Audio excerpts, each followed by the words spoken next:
Hi, welcome to എജുബി. അപ്പോൾ നമ്മൾ നോക്കാൻ പോകുന്നത് നമ്മൾ ലാസ്റ്റ് ക്ലാസ്സിൽ മുഗൾ സാമ്രാജ്യത്തെ പറ്റി, മുഗൾ ഡൈനാസ്റ്റിയെ പറ്റി നമ്മൾ പഠിച്ചതാണ്. നമ്മൾ ബാബറിനെ പറ്റിയും ഹുമയൂണിനെ പറ്റിയും പഠിച്ചതാണ്. അപ്പോൾ ഈ ക്ലാസ്സിൽ നമ്മൾ മുഗൾ സാമ്രാജ്യത്തിൻ്റെ പാർട്ട് 2 ആണ് നോക്കാൻ പോകുന്നത്. ഓക്കെ, ഇപ്പം ലാസ്റ്റ് നമ്മൾ പഠിച്ചതാണ് നമ്മുടെ ഹുമയൂണ് മരിക്കുന്നു അല്ലേ. ഹുമയൂണിൻ്റെ മരണത്തിന് ശേഷം അടുത്ത റൂളറായി അധികാരത്തിൽ വരുന്നത് ആരാണ്? ഹുമയൂണിൻ്റെ മകനായ അക്ബറാണ്. അങ്ങനെ അക്ബർ എവിടേക്ക് വരുന്നു? അധികാരത്തിലേക്ക് വരുന്നു. ഈ അക്ബർ അധികാരത്തിലേക്ക് എത്തുന്ന സമയത്ത് അദ്ദേഹത്തിന് വെറും 13-14 വയസ്സ് മാത്രമേ എന്തുള്ളൂ പ്രായമുള്ളൂ. വളരെ ചെറുപ്രായത്തിൽ ഇത്രയും വലിയ ഡൈനാസ്റ്റിയുടെ അധികാരത്തിൽ വന്ന പയ്യനാണ് ആര്? അക്ബർ എന്ന് പറയുമ്പോൾ. ഓക്കെ, അപ്പം അതുകൊണ്ട് തന്നെ ആ ഒരു സമയത്ത് ഈ മുഗൾ സാമ്രാജ്യത്തിനെ അറ്റാക്ക് ചെയ്യാൻ വളരെ ഈസി ആയിരുന്നു. കാരണം എന്താ, വലിയ ശക്തനായ ഒരു ഭരണാധികാരി അല്ല ഈ സമയത്ത്, ഈ ഒരു പർട്ടിക്കുലർ ടൈമിൽ ഇവിടെ ഇരിക്കുന്നത് നമ്മുടെ മുഗൾ സാമ്രാജ്യം ഭരിക്കുന്നത്. കാരണം അക്ബറിൻ്റെ പ്രായം എത്രയാണ്? 13-14 വയസ്സ് പ്രായമല്ലേ ഉള്ളൂ. അപ്പം ഈ ഒരു ടൈമിൽ ഈ മുഗളന്മാരുമായിട്ട് ഏറ്റവും കൂടുതൽ റിവഞ്ച് ചെയ്യണമെന്ന് ഉള്ളത് ആർക്കായിരിക്കും? ഈ ഒരു സമയത്ത്, ഈ ഒരു വർഷത്ത് ഒബ്വിയസ്ലി ആരാണ്? സൂർ ഡൈനാസ്റ്റിയാണ് അല്ലേ. കാരണം എന്താ, ഹുമയൂൺ ആരെ തോൽപ്പിച്ച്? സൂർ വംശത്തെ തോൽപ്പിച്ച് ഒരിക്കൽ കൂടി എന്ത് ചെയ്തായിരുന്നു? റീബിൽഡ് ചെയ്തായിരുന്നു. ആരെയാ? മുഗൾ ഡൈനാസ്റ്റി. ആരെ കൊന്ന്? സിക്കന്ദർ ഷാ സൂരിയെ കൊന്നുകൊണ്ട് അല്ലേ. സിക്കന്ദർ ഷാ സൂരിയെ പരാജയപ്പെടുത്തി ഹുമയൂൺ ഒരിക്കൽ കൂടി എന്ത് ഡൈനാസ്റ്റി റീബിൽഡ് ചെയ്തു? മുഗൾ ഡൈനാസ്റ്റി റീബിൽഡ് ചെയ്തായിരുന്നു. ഏത് വർഷം? 1555. ഏത് യുദ്ധം? സിർഹിന്ദ് യുദ്ധത്തിൽ. പക്ഷെ അവിടെയാണ് നമ്മുടെ ഹുമയൂൺ പിന്നീട് എന്ത് ചെയ്യുന്നു? മരിക്കുകയും അക്ബർ അധികാരത്തിൽ വരികയും ചെയ്യുന്നു. സോ ആ സൂർ ഡൈനാസ്റ്റി ആരെ അറ്റാക്ക് ചെയ്യാൻ തീരുമാനിക്കുന്നു? അക്ബറിനെ അറ്റാക്ക് ചെയ്യാൻ തീരുമാനിക്കുന്നു. ഏത് വർഷം? AD 1556 കേട്ടോ. അപ്പോൾ AD 1556 ഏത് യുദ്ധം? The second battle of Panipat, രണ്ടാം പാനിപ്പത്ത് യുദ്ധം. ഏത് വർഷമാണ്? രണ്ടാം പാനിപ്പത്ത് യുദ്ധം, സെക്കൻഡ് ബാറ്റിൽ ഓഫ് പാനിപ്പത്ത് 1556 കേട്ടോ. 1556 രണ്ടാം പാനിപ്പത്ത് യുദ്ധം നടക്കുന്നു. ആരൊക്കെ തമ്മിലെന്നറിയോ? അക്ബറും സൂർ ഡൈനാസ്റ്റിയിലെ ഏറ്റവും അവസാനത്തെ ഭരണാധികാരിയാണ് ആദിൽ ഷാ സൂരി. സൂർ വംശത്തിലെ ഏറ്റവും ലാസ്റ്റ് റൂളർ ആരാണ്? ആദിൽ ഷാ സൂരി. ഈ ആദിൽ ഷാ സൂരി ആരുമായി അക്ബറുമായി യുദ്ധം പ്രഖ്യാപിക്കുന്നു. അങ്ങനെ ആദിൽ ഷാ സൂരി അദ്ദേഹത്തിൻ്റെ മന്ത്രിയായ ഹെമുവിനെ നിയമിക്കുന്നു. ആദിൽ ഷാ സൂരി അദ്ദേഹത്തിൻ്റെ മന്ത്രിയായ ഹെമുവിനെ ആരുമായി യുദ്ധം ചെയ്യാൻ? അക്ബറുമായി യുദ്ധം ചെയ്യാൻ നിയമിക്കുകയും അങ്ങനെ അക്ബർ vs ഹെമു. ആരൊക്കെയാണ്? അക്ബർ vs ഹെമു. ഏത് യുദ്ധം? The second battle of Panipat. ഏത് വർഷം? 56. നമുക്കറിയാം 1526 ഫസ്റ്റ് ബാറ്റിൽ ഓഫ് പാനിപ്പത്ത്. ഒന്നാം പാനിപ്പത്ത് ഏത് വർഷം?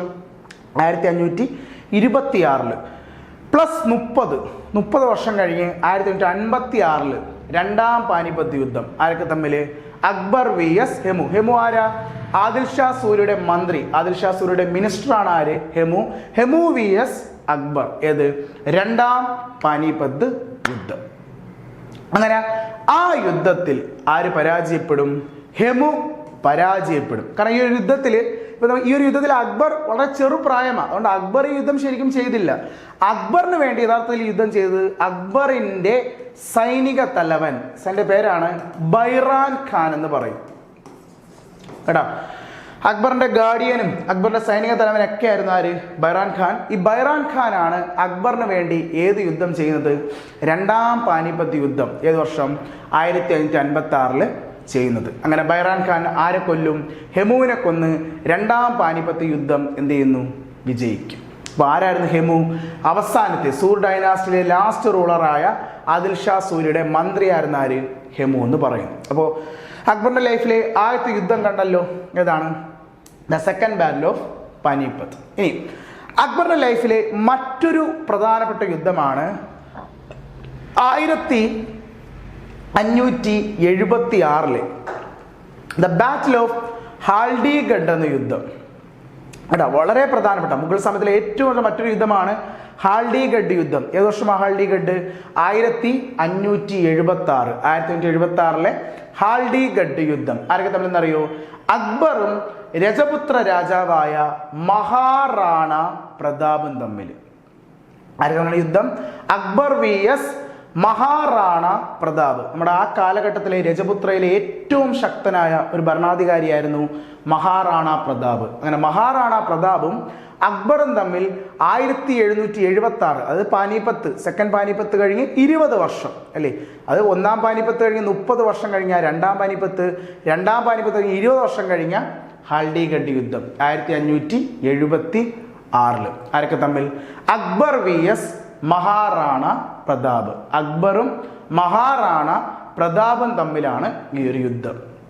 ഈ ഒരു നമ്മുടെ മഹാറാണ പ്രതാപിന് വളരെ ഫേമസ് ആയ ഒരു കുതിര ഉണ്ടായിരുന്നു. കുതിരയുടെ പേരാണ് ചേതക് എന്ന് പറയും. എന്താണ്? ചേതക്. ചേതക് എന്ന് പറയുന്ന വളരെ ഫേമസ് ആയ ഒരു കുതിര ആർക്കുണ്ടായിരുന്നു? മഹാറാണ പ്രതാപിന് ഉണ്ടായിരുന്നു കേട്ടോ. മഹാറാണ പ്രതാപിന് വളരെ ഫേമസ് ആയ ഒരു കുതിര ഉണ്ടായിരുന്നു. കുതിരയുടെ പേരെന്താണ്? ചേതക് എന്ന് പറയും. അങ്ങനെ ചേതക് എന്ന് പറയുന്ന വളരെ ഫേമസ് ആയ ഒരു കുതിര ആർക്കുണ്ടായിരുന്നു? മഹാറാണ പ്രതാപിന് ഉണ്ടായിരുന്നു. ഓക്കെ, അപ്പൊ കണ്ടല്ലോ അക്ബർ ചെയ്ത 2 യുദ്ധം ഏതൊക്കെ? സെക്കൻഡ് ബാറ്റിൽ ഓഫ് പാനിപ്പത്തും ഹാൽഡിഗഡും. രണ്ടാം പാനിപ്പത്തും ഹാൽഡിഗഡും. രണ്ടാം പാനിപ്പത്ത് വർഷം 1556. അതുപോലെ ഹാൽഡിഗഡ് ഏതാ? 1576. ഓക്കെ, ഇനി നമ്മുടെ അക്ബറിന്റെ സമയത്ത് പുതിയൊരു സിറ്റി ബിൽഡ് ചെയ്തു. അക്ബർ നിർമ്മിച്ച അക്ബറിന്റെ നഗരത്തിന്റെ പേരാണ് ഫത്തേപൂർ സിക്രി. കേട്ടാ, ഫത്തേപൂർ സിക്രി എന്ന് പറയുന്ന ഒരു പ്രധാനപ്പെട്ട ഒരു നഗരം ആര് ബിൽഡ് ചെയ്തു? അക്ബർ ബിൽഡ് ചെയ്തു കേട്ടോ. അക്ബറിന്റെ സിറ്റി. സോ മുഗളന്മാരുടെ അടുത്ത ക്യാപിറ്റലും ഏതാണ്? നമ്മുടെ ആഗ്രയ്ക്ക് തൊട്ട് അടുത്തുള്ള ഒരു പ്രദേശമാണ് ഇത്, ഈ യുപിയിലെ ഫത്തേപൂർ സിക്രി. ഈ ഫത്തേപൂർ സിക്രി ആരാ ബിൽഡ് ചെയ്തത്? അക്ബറാണ് ബിൽഡ് ചെയ്ത. അക്ബറിന്റെ ക്യാപിറ്റലാണ് ഏത്? ഫത്തേപൂർ സിക്രി എന്ന് പറയുന്നത്. നമ്മുടെ ഈ ഫത്തേപൂർ സിക്രിയിൽ കുറച്ച് പ്രധാനപ്പെട്ട ബിൽഡിങ്ങുകളുണ്ട് കേട്ടോ. അതിലൊന്നാണ് ഫത്തേപൂർ സിക്രിയുടെ എൻട്രൻസ് ആയ ബുലന്ദ് ദർവാസ. നമ്മുടെ ഇന്ത്യയിലെ തന്നെ ഏറ്റവും വലിയ ഒരു എൻട്രൻസ്, പ്രവേശന കവാടമാണ് ഇത് ബുലന്ദ് ദർവാസ. അത് ഈ സിറ്റിയുടെ പ്രവേശന കവാടമാണ്. നമ്മുടെ ഫത്തേപൂർ സിക്രിയുടെ പ്രവേശന കവാടം, എൻട്രൻസ് ആണ് ഇത് ബുലന്ദ് ദർവാസ. ബുലന്ദ് ദർവാസ നിർമ്മിച്ചത് ആരാണ്? അക്ബറാണ് ബുലന്ദ് ദർവാസ നിർമ്മിച്ചത്. ഇനി ബുലന്ദ് ദർവാസ വഴി കയറി നമുക്ക് ഫത്തേപൂർ സിക്രിയിൽ പോയാൽ ഫത്തേപൂർ സിക്രിയിൽ നമുക്ക് കാണാൻ പറ്റുന്ന ഒരു 5 നില ബിൽഡിംഗ് ആണ് പഞ്ച് മഹൽ കേട്ടാ. പഞ്ച് മഹൽ എന്നാണ് ഈ ഒരു ബിൽഡിംഗ് കേട്ടോ. ഈ ബിൽഡിംഗ് ഉണ്ടോ? ഈ ബിൽഡിങ്ങിന്റെ പേരാണ് പഞ്ച് മഹൽ. പഞ്ച് മഹൽ എവിടെ ഇരിക്കുന്ന? ഫത്തേപൂർ സിക്രിയിലാണ് ഈ പഞ്ച് മഹൽ സ്ഥിതി ചെയ്യുന്നത്. ഈ പഞ്ച് മഹൽ നിർമ്മിച്ചതും നമ്മുടെ അക്ബറാണ്. പഞ്ച് മഹലിന് ഒരു നിക് നെയിം ഉണ്ട് കേട്ടോ. പഞ്ച് മഹലിന്റെ ഒരു നിക് നെയിം ആണ് ഡ്രീംസ് ഇൻ സ്റ്റോൺ. കല്ലിൽ തീർത്ത സ്വപ്നം എന്ന് പറയും. ഡ്രീംസ് ഇൻ സ്റ്റോൺ, കല്ലിൽ തീർത്ത സ്വപ്നം. ഏതാ? പഞ്ച് മഹൽ. പഞ്ച് മഹൽ വിളിക്കുന്ന പേരാണ് ഡ്രീംസ് ഇൻ സ്റ്റോൺ, കല്ലിൽ തീർത്ത സ്വപ്നം എന്ന് പറയും. ആരാണ് പഞ്ച് മഹൽ നിർമ്മിച്ചത്? പഞ്ച് മഹൽ നിർമ്മിച്ചത് അക്ബറാണ്. അക്ബറാണ് നിർമ്മിച്ചത് പഞ്ച് മഹൽ നിർമ്മിച്ചത് കേട്ടോ. അതുപോലെ ബുലന്ദ് ദർവാസ ഇവിടെ എന്തിന്റെ? ഫത്തേപൂർ സിക്രി എൻട്രൻസ് ബുലന്ദ് ദർവാസ. അതുപോലെ പഞ്ച് മഹൽ ആരാ? പഞ്ച് മഹൽ നിർമ്മിച്ചത് അക്ബറാണ്. ഡ്രീംസ് ഇൻ സ്റ്റോൺ എന്ന് പറയും ഏതാ? പഞ്ച് മഹൽ. അതുപോലെ അക്ബർ നിർമ്മിച്ച പ്രധാനപ്പെട്ട 1-2 ഫോർട്ട്സ് ആണ്. അതിലൊന്ന് ആഗ്ര ഫോർട്ട്. നമ്മുടെ ആഗ്ര യുനെസ്കോയുടെ വേൾഡ് ഹെറിറ്റേജ് സൈറ്റ് ആണല്ലേ ആഗ്ര ഫോർട്ട്. യുനെസ്കോയുടെ വേൾഡ് ഹെറിറ്റേജ് സൈറ്റ് ആണ്. ഇപ്പൊ ലേറ്റസ്റ്റ് ആയി phase 12 എക്സാമിന് ചോദിച്ചതാണ്. എന്താണ്? ആഗ്ര ഫോർട്ട് നിർമ്മിച്ചത് ആരാണ്? ആഗ്ര ഫോർട്ട് നിർമ്മിച്ചത് അക്ബറാണ്. എവിടെയാണ്? അക്ബറാണ് ആഗ്രയിൽ ആഗ്ര ഫോർട്ട് എന്ത് ചെയ്യുന്നത്? നിർമ്മിച്ചത്. നമ്മൾ ശരിക്കും ഈ ആഗ്ര ഫോർട്ടിനെ നമ്മൾ വിശേഷിപ്പിക്കുന്ന ഒരു പേരുണ്ട്, റെഡ് ഫോർട്ട് എന്ന് പറയും അല്ലേ. യഥാർത്ഥത്തിൽ നമ്മൾ റെഡ് ഫോർട്ട് എന്ന് പറയുന്നത് ഡൽഹി റെഡ് ഫോർട്ടാണ് അല്ലേ. ഡൽഹിയിലെ ഫോർട്ടിനെയാണ് നമ്മളെല്ലാവരും ചെങ്കോട്ട അഥവാ റെഡ് ഫോർട്ട് എന്ന് പറയുന്നത്. എന്നാൽ യഥാർത്ഥത്തിൽ റെഡ് ഫോർട്ട് എന്ന് വിശേഷണമുള്ളത് ആഗ്ര ഫോർട്ടിന്. ആഗ്ര ഫോർട്ടയാണ് യഥാർത്ഥ ചെങ്കോട്ട, റെഡ് ഫോർട്ട് എന്ന് പറയുന്നത് കേട്ടാ. ആഗ്ര ഫോർട്ട് കിട്ടിയത് ആരാ? അക്ബർ. ഒരു മുമ്പത്തെ ചോദ്യം, who build red fort at Agra? Who build red fort at Agra. അപ്പോൾ ആഗ്ര റെഡ് ഫോർട്ട് കെട്ടിയ ആരെന്ന് ചോദിച്ചാൽ ഉദ്ദേശിച്ചത് ഏതാ? ആഗ്ര ഫോർട്ടാണ്. ആഗ്ര ഫോർട്ട് കെട്ടിയത് ആരാ? അക്ബറ. കാരണം ഡൽഹി റെഡ് ഫോർട്ട് കെട്ടിയത് ആരാ? ഷാജഹാനാണ് അല്ലേ? ഡൽഹിയിലെ നമ്മുടെ ഈ 500 ഇവിടെ പുറകുള്ള ഫോർട്ടിലെ ഡൽഹി, ആ ഫോർട്ട് കെട്ടിയത് ആരാ? അത് ഷാജഹാനാണ്. പക്ഷെ ആഗ്ര ഫോർട്ട് കെട്ടിയത് ആരാ? അക്ബറാണ്. അതുപോലെ മറ്റൊരു ഫോർട്ടാണ് അലഹബാദ് ഫോർട്ട്. ആഗ്ര ഫോർട്ടും അലഹബാദ്. അതുപോലെ വേറൊരു ഫോർട്ട് അക്ബർ നിർമ്മിച്ചിട്ടുണ്ട്, നമ്മുടെ ലാഹോറിലെ ഫോർട്ട്, ലാഹോർ ഫോർട്ട്. അങ്ങനെ 3 പ്രധാനപ്പെട്ട ഫോർട്ട് ആര് നിർമ്മിച്ചിട്ടുണ്ട്? അക്ബർ. ഏതൊക്കെയെന്നറിയോ? Agra fort, Allahabad fort, Lahore fort. ഏതൊക്കെ ഫോർട്ടാണ്? Agra fort, Allahabad fort, Lahore fort. ഈ 3 ഫോർട്ട് നിർമ്മിച്ചത് ആരാണ്? അക്ബറാണ്. അവിടെ അപ്പൊ അക്ബറിന്റെ നിർമ്മിതികൾ കണ്ടല്ലോ. ക്യാപിറ്റൽ സിറ്റി ഫത്തേപൂർ സിക്രി, അതിന്റെ എൻട്രൻസ് ബുലന്ദ് ദർവാസ, അതിന്റെ അകത്തുള്ള ബിൽഡിംഗ് പഞ്ച് മഹൽ. പിന്നെ ഏതൊക്കെ fort? Agra fort, Allahabad fort, Lahore fort. ഇതൊക്കെ നിർമ്മിച്ചത് ആരാണ്? ഇതൊക്കെ നിർമ്മിച്ചത് നമ്മുടെ അക്ബറാണ്. ആരാ നിർമ്മിച്ചത്? അക്ബറാണ് നിർമ്മിച്ചത്. അതുപോലെ തന്നെ അക്ബർ വളരെ ജനകീയനായ ഒരു ഭരണാധികാരിയായിരുന്നു. അതെങ്ങനെയാണെന്നറിയോ? അക്ബറിന്റെ കാലഘട്ടത്തിൽ, അതായത് 1564 അക്ബർ ഇന്ത്യയിൽ നിലനിന്ന ജസിയ എന്ന് പറയുന്ന നികുതി നിരോധിച്ചു. ജസിയ നമ്മൾ കേട്ടിട്ടുണ്ടല്ലേ? എവിടെയാ? സുൽത്താൻമാരുടെ കാലഘട്ടത്തിൽ അല്ലേ? ഒരു റിലീജിയസ് ടാക്സ് ആയിരുന്നു ജസിയ അല്ലേ? എന്തായിരുന്നു ജസിയ? മതപരമായ ഒരു നികുതി. നോൺ മുസ്ലിം ആയിട്ടുള്ള, അതായത് ഹിന്ദുക്കൾ അല്ലേ, ഹിന്ദുക്കൾ വർഷിപ്പ് ചെയ്യണമെങ്കിൽ, അവർക്ക് വർഷിപ്പ് ചെയ്യണമെങ്കിൽ ജസിയ എന്ന് പറഞ്ഞ ഒരു നികുതി അവരെന്ത് ചെയ്യണം? സുൽത്താന് അടയ്ക്കണമായിരുന്നു. അത് ഏത് കാലഘട്ടമാണ്? നമ്മുടെ ഫിറോസ് ഷാ തുഗ്ലക്ക് അല്ലേ? തുഗ്ലക് വംശത്തിലെ ഫിറോസ് ഷാ തുഗ്ലക്കിന്റെ കാലഘട്ടത്തിലാണ് ഈ ഒരു നികുതി കൊണ്ടുവരുന്നത് അല്ലേ? ആ നികുതിയെ പിൻകാലത്ത് നിരോധിച്ചത് ആരാണ്? അക്ബറാണ്. ഏത് വർഷം? 1564. അപ്പോൾ ചോദിക്കും, ഏത് മുഗൾ റൂളറാണ് ജസിയ നിരോധിച്ചത്? ജസിയ നിരോധിച്ചത് ആരാണ്? അക്ബറാണ്. ഏത് വർഷം? 1564 അക്ബർ എന്ത് നിരോധിക്കുന്നത്? ഇന്ത്യയിൽ ജസിയ നിരോധിച്ചത്. ജസിയ എന്താ? നോൺ മുസ്ലിം ഹിന്ദുക്കൾ വർഷിപ്പിന് വേണ്ടി അടയ്ക്കണം. അവർക്ക് വർഷിപ്പ് ചെയ്യണം. അമ്പലങ്ങളിൽ പോകണമെങ്കിൽ സുൽത്താൻ ഇങ്ങനത്തെ നികുതി അടയ്ക്കണം. സുൽത്താൻമാരുടെ കാലഘട്ടത്തിൽ അത് ആരംഭിച്ചത്. പക്ഷേ മുഗളന്മാരുടെ സമയത്ത് ആരുടെ കാലഘട്ടം വരെ നിലനിന്നു? അക്ബറിന്റെ. അക്ബർ അത് എന്ത് ചെയ്യുന്നു? നിരോധിക്കുന്നു. അങ്ങനെ അക്ബർ അത് നിരോധിച്ചതോടുകൂടി അക്ബർ വളരെ ജനകീയനായ ഒരു മുഗൾ ഭരണാധികാരി കൂടി ആയിരുന്നു. ആര്? അക്ബർ എന്ന് പറയുന്നത്. ഓക്കെ, ദെൻ ഇനി നമ്മൾ നേരെ പോണത് അക്ബറിന്റെ കാലഘട്ടത്തിലുണ്ടായ മറ്റു ചില കാര്യങ്ങളാണ്. അതിലേറ്റവും പ്രധാനപ്പെട്ട ഇതാണ്, അക്ബറിന്റെ കാലഘട്ടത്തിൽ അക്ബർ ഒരു മതം ഇന്ത്യയിൽ രൂപീകരിച്ചിരുന്നു. അതായത് ഈ മതം എന്ന് പറയുന്നത് എല്ലാ മതങ്ങളുടെയും ഒരു സംഗമമാണ്. അതായത് ക്രിസ്ത്യൻസ്, മുസ്ലിംസ്, ഹിന്ദു, സിഖ്, ഇതിൻ്റെ എല്ലാത്തിൻ്റെയും ഒരു കൂടിച്ചേരലാണ് ഈ മതം. ഈ മതത്തിൻ്റെ പേര്, അത് അക്ബർ രൂപീകരിച്ച മതത്തിൻ്റെ പേരാണ് ദിൻ ഇലാഹി എന്ന് പറയുന്ന മതം. 1582 അക്ബർ ദിൻ ഇലാഹി എന്ന് പറയുന്ന മതം ഇന്ത്യയിൽ എന്ത് ചെയ്യുന്നത്? രൂപീകരിച്ചത്. കേട്ടോ, എല്ലാ മതത്തിൻ്റെയും ഒരു കൂടിച്ചേരലാണ് ഇത് ദിൻ ഇലാഹി എന്ന മതം. ഏത് വർഷമാണ്? 1582 ദിൻ ഇലാഹി എന്ന മതം ആര് രൂപീകരിച്ചത്? അക്ബർ രൂപീകരിച്ചത്. കേട്ടോ, ഈ മതമായി ബന്ധപ്പെട്ട് ഈ ദിൻ ഇലാഹി എന്ന മതമായിട്ട് അക്ബർ ഇലാഹി എന്ന് പറയുന്ന ഒരു കലണ്ടർ അന്ന് എന്ത് ചെയ്തു? പുറത്തിറക്കി. ഇലാഹി എന്നുള്ള ഒരു കലണ്ടർ പുറത്തിറക്കി. അതുപോലെ ഇലാഹി എന്ന് പറയുന്ന ഒരു ഗോൾഡ് കോയിൻ അക്ബർ ആ സമയത്ത് ഇറക്കിയിട്ടുണ്ട്. ഇലാഹി എന്ന ഗോൾഡ് കോയിനും ഈ അക്ബറിന്റെ ടൈമിൽ 2 നാണയങ്ങളാണ് പുറത്തിറക്കിയത്. ഒന്ന് ഇലാഹി എന്ന ഗോൾഡ് കോയിനും മറ്റൊന്ന് ജലാലി എന്ന് പറയുന്ന സിൽവർ കോയിൻ. കേട്ടോ, അക്ബർ 2 പ്രധാനപ്പെട്ട നാണയങ്ങൾ ആ ഒരു കാലഘട്ടത്തിൽ പുറത്തിറക്കി. ഒന്ന് ഇലാഹി എന്ന് പറയുന്ന ഗോൾഡ് കോയിനും മറ്റൊന്ന് ജലാലി എന്ന് പറയുന്ന ഒരു സിൽവർ കോയിനും ആര് പുറത്തിറക്കി? അക്ബർ പുറത്തിറക്കി. അപ്പോൾ ഏതൊക്കെ നാണയങ്ങളാണ് അക്ബർ പുറത്തിറക്കിയത്? ഇലാഹി എന്ന ഗോൾഡ് കോയിനും ജലാലി എന്ന് പറയുന്ന സിൽവർ കോയിനും ആരാ പുറത്തിറക്കിയത്? അക്ബറാണ്. അക്ബർ രൂപീകരിച്ച മതത്തിന്റെ പേരെന്താ? ദിൻ ഇലാഹി. ദിൻ ഇലാഹി എന്ന മതം ഇന്ത്യയിൽ രൂപീകരിച്ചത് ആരാണ്? അക്ബറാണ്. ഏത് വർഷം? 1582 അക്ബർ ഈ ഒരു മതം ഇന്ത്യയിൽ കൊണ്ടുവരുന്നത്. ഓക്കെ, ഇനി മറ്റൊരു സംഭവം എന്ന് വെച്ചാൽ ഈ അക്ബർ ഇന്ത്യ ഭരിക്കുന്ന സമയം, അത് മുഗൾ ഭരിക്കുന്ന സമയത്ത് നമ്മുടെ രാജ്യത്തേക്ക് ഒരു ഇംഗ്ലീഷുകാരൻ വന്നു. അതായത് first English man to visit India. ഇന്ത്യയിലേക്ക് വരുന്ന ആദ്യത്തെ ഇംഗ്ലീഷ് സഞ്ചാരി, ഒരു ട്രാവലറാണ് പുള്ളി. അതിൻ്റെ പേരാണ് മാസ്റ്റർ റാൽഫ് ഫിച്ച് എന്ന് പറയും. മാസ്റ്റർ റാൽഫ് ഫിച്ച് എന്ന് പറയുന്ന ഒരു ഇംഗ്ലീഷ് സഞ്ചാരി എവിടേക്ക് വരുന്നു? ഇന്ത്യയിലേക്ക് വരുന്നു. ആരുടെ സമയത്ത്? അക്ബറിൻ്റെ സമയത്ത്. ഇതെന്താ പിൻകാലത്ത് സംഭവിച്ചതെന്നറിയൂ? റാൽഫ് ഫിച്ച് ഇന്ത്യയിൽ വന്ന് ഇന്ത്യയൊക്കെ കണ്ട് തിരിച്ചെവിടെ പോയി? ലണ്ടനിൽ പോയി. ലണ്ടനിൽ പോയിട്ട് അവിടെ ഉണ്ടായിരുന്ന കുറച്ച് ആൾക്കാരോട് ഇന്ത്യ എന്ന രാജ്യത്തെ പറ്റി അദ്ദേഹം എന്ത് ചെയ്യും?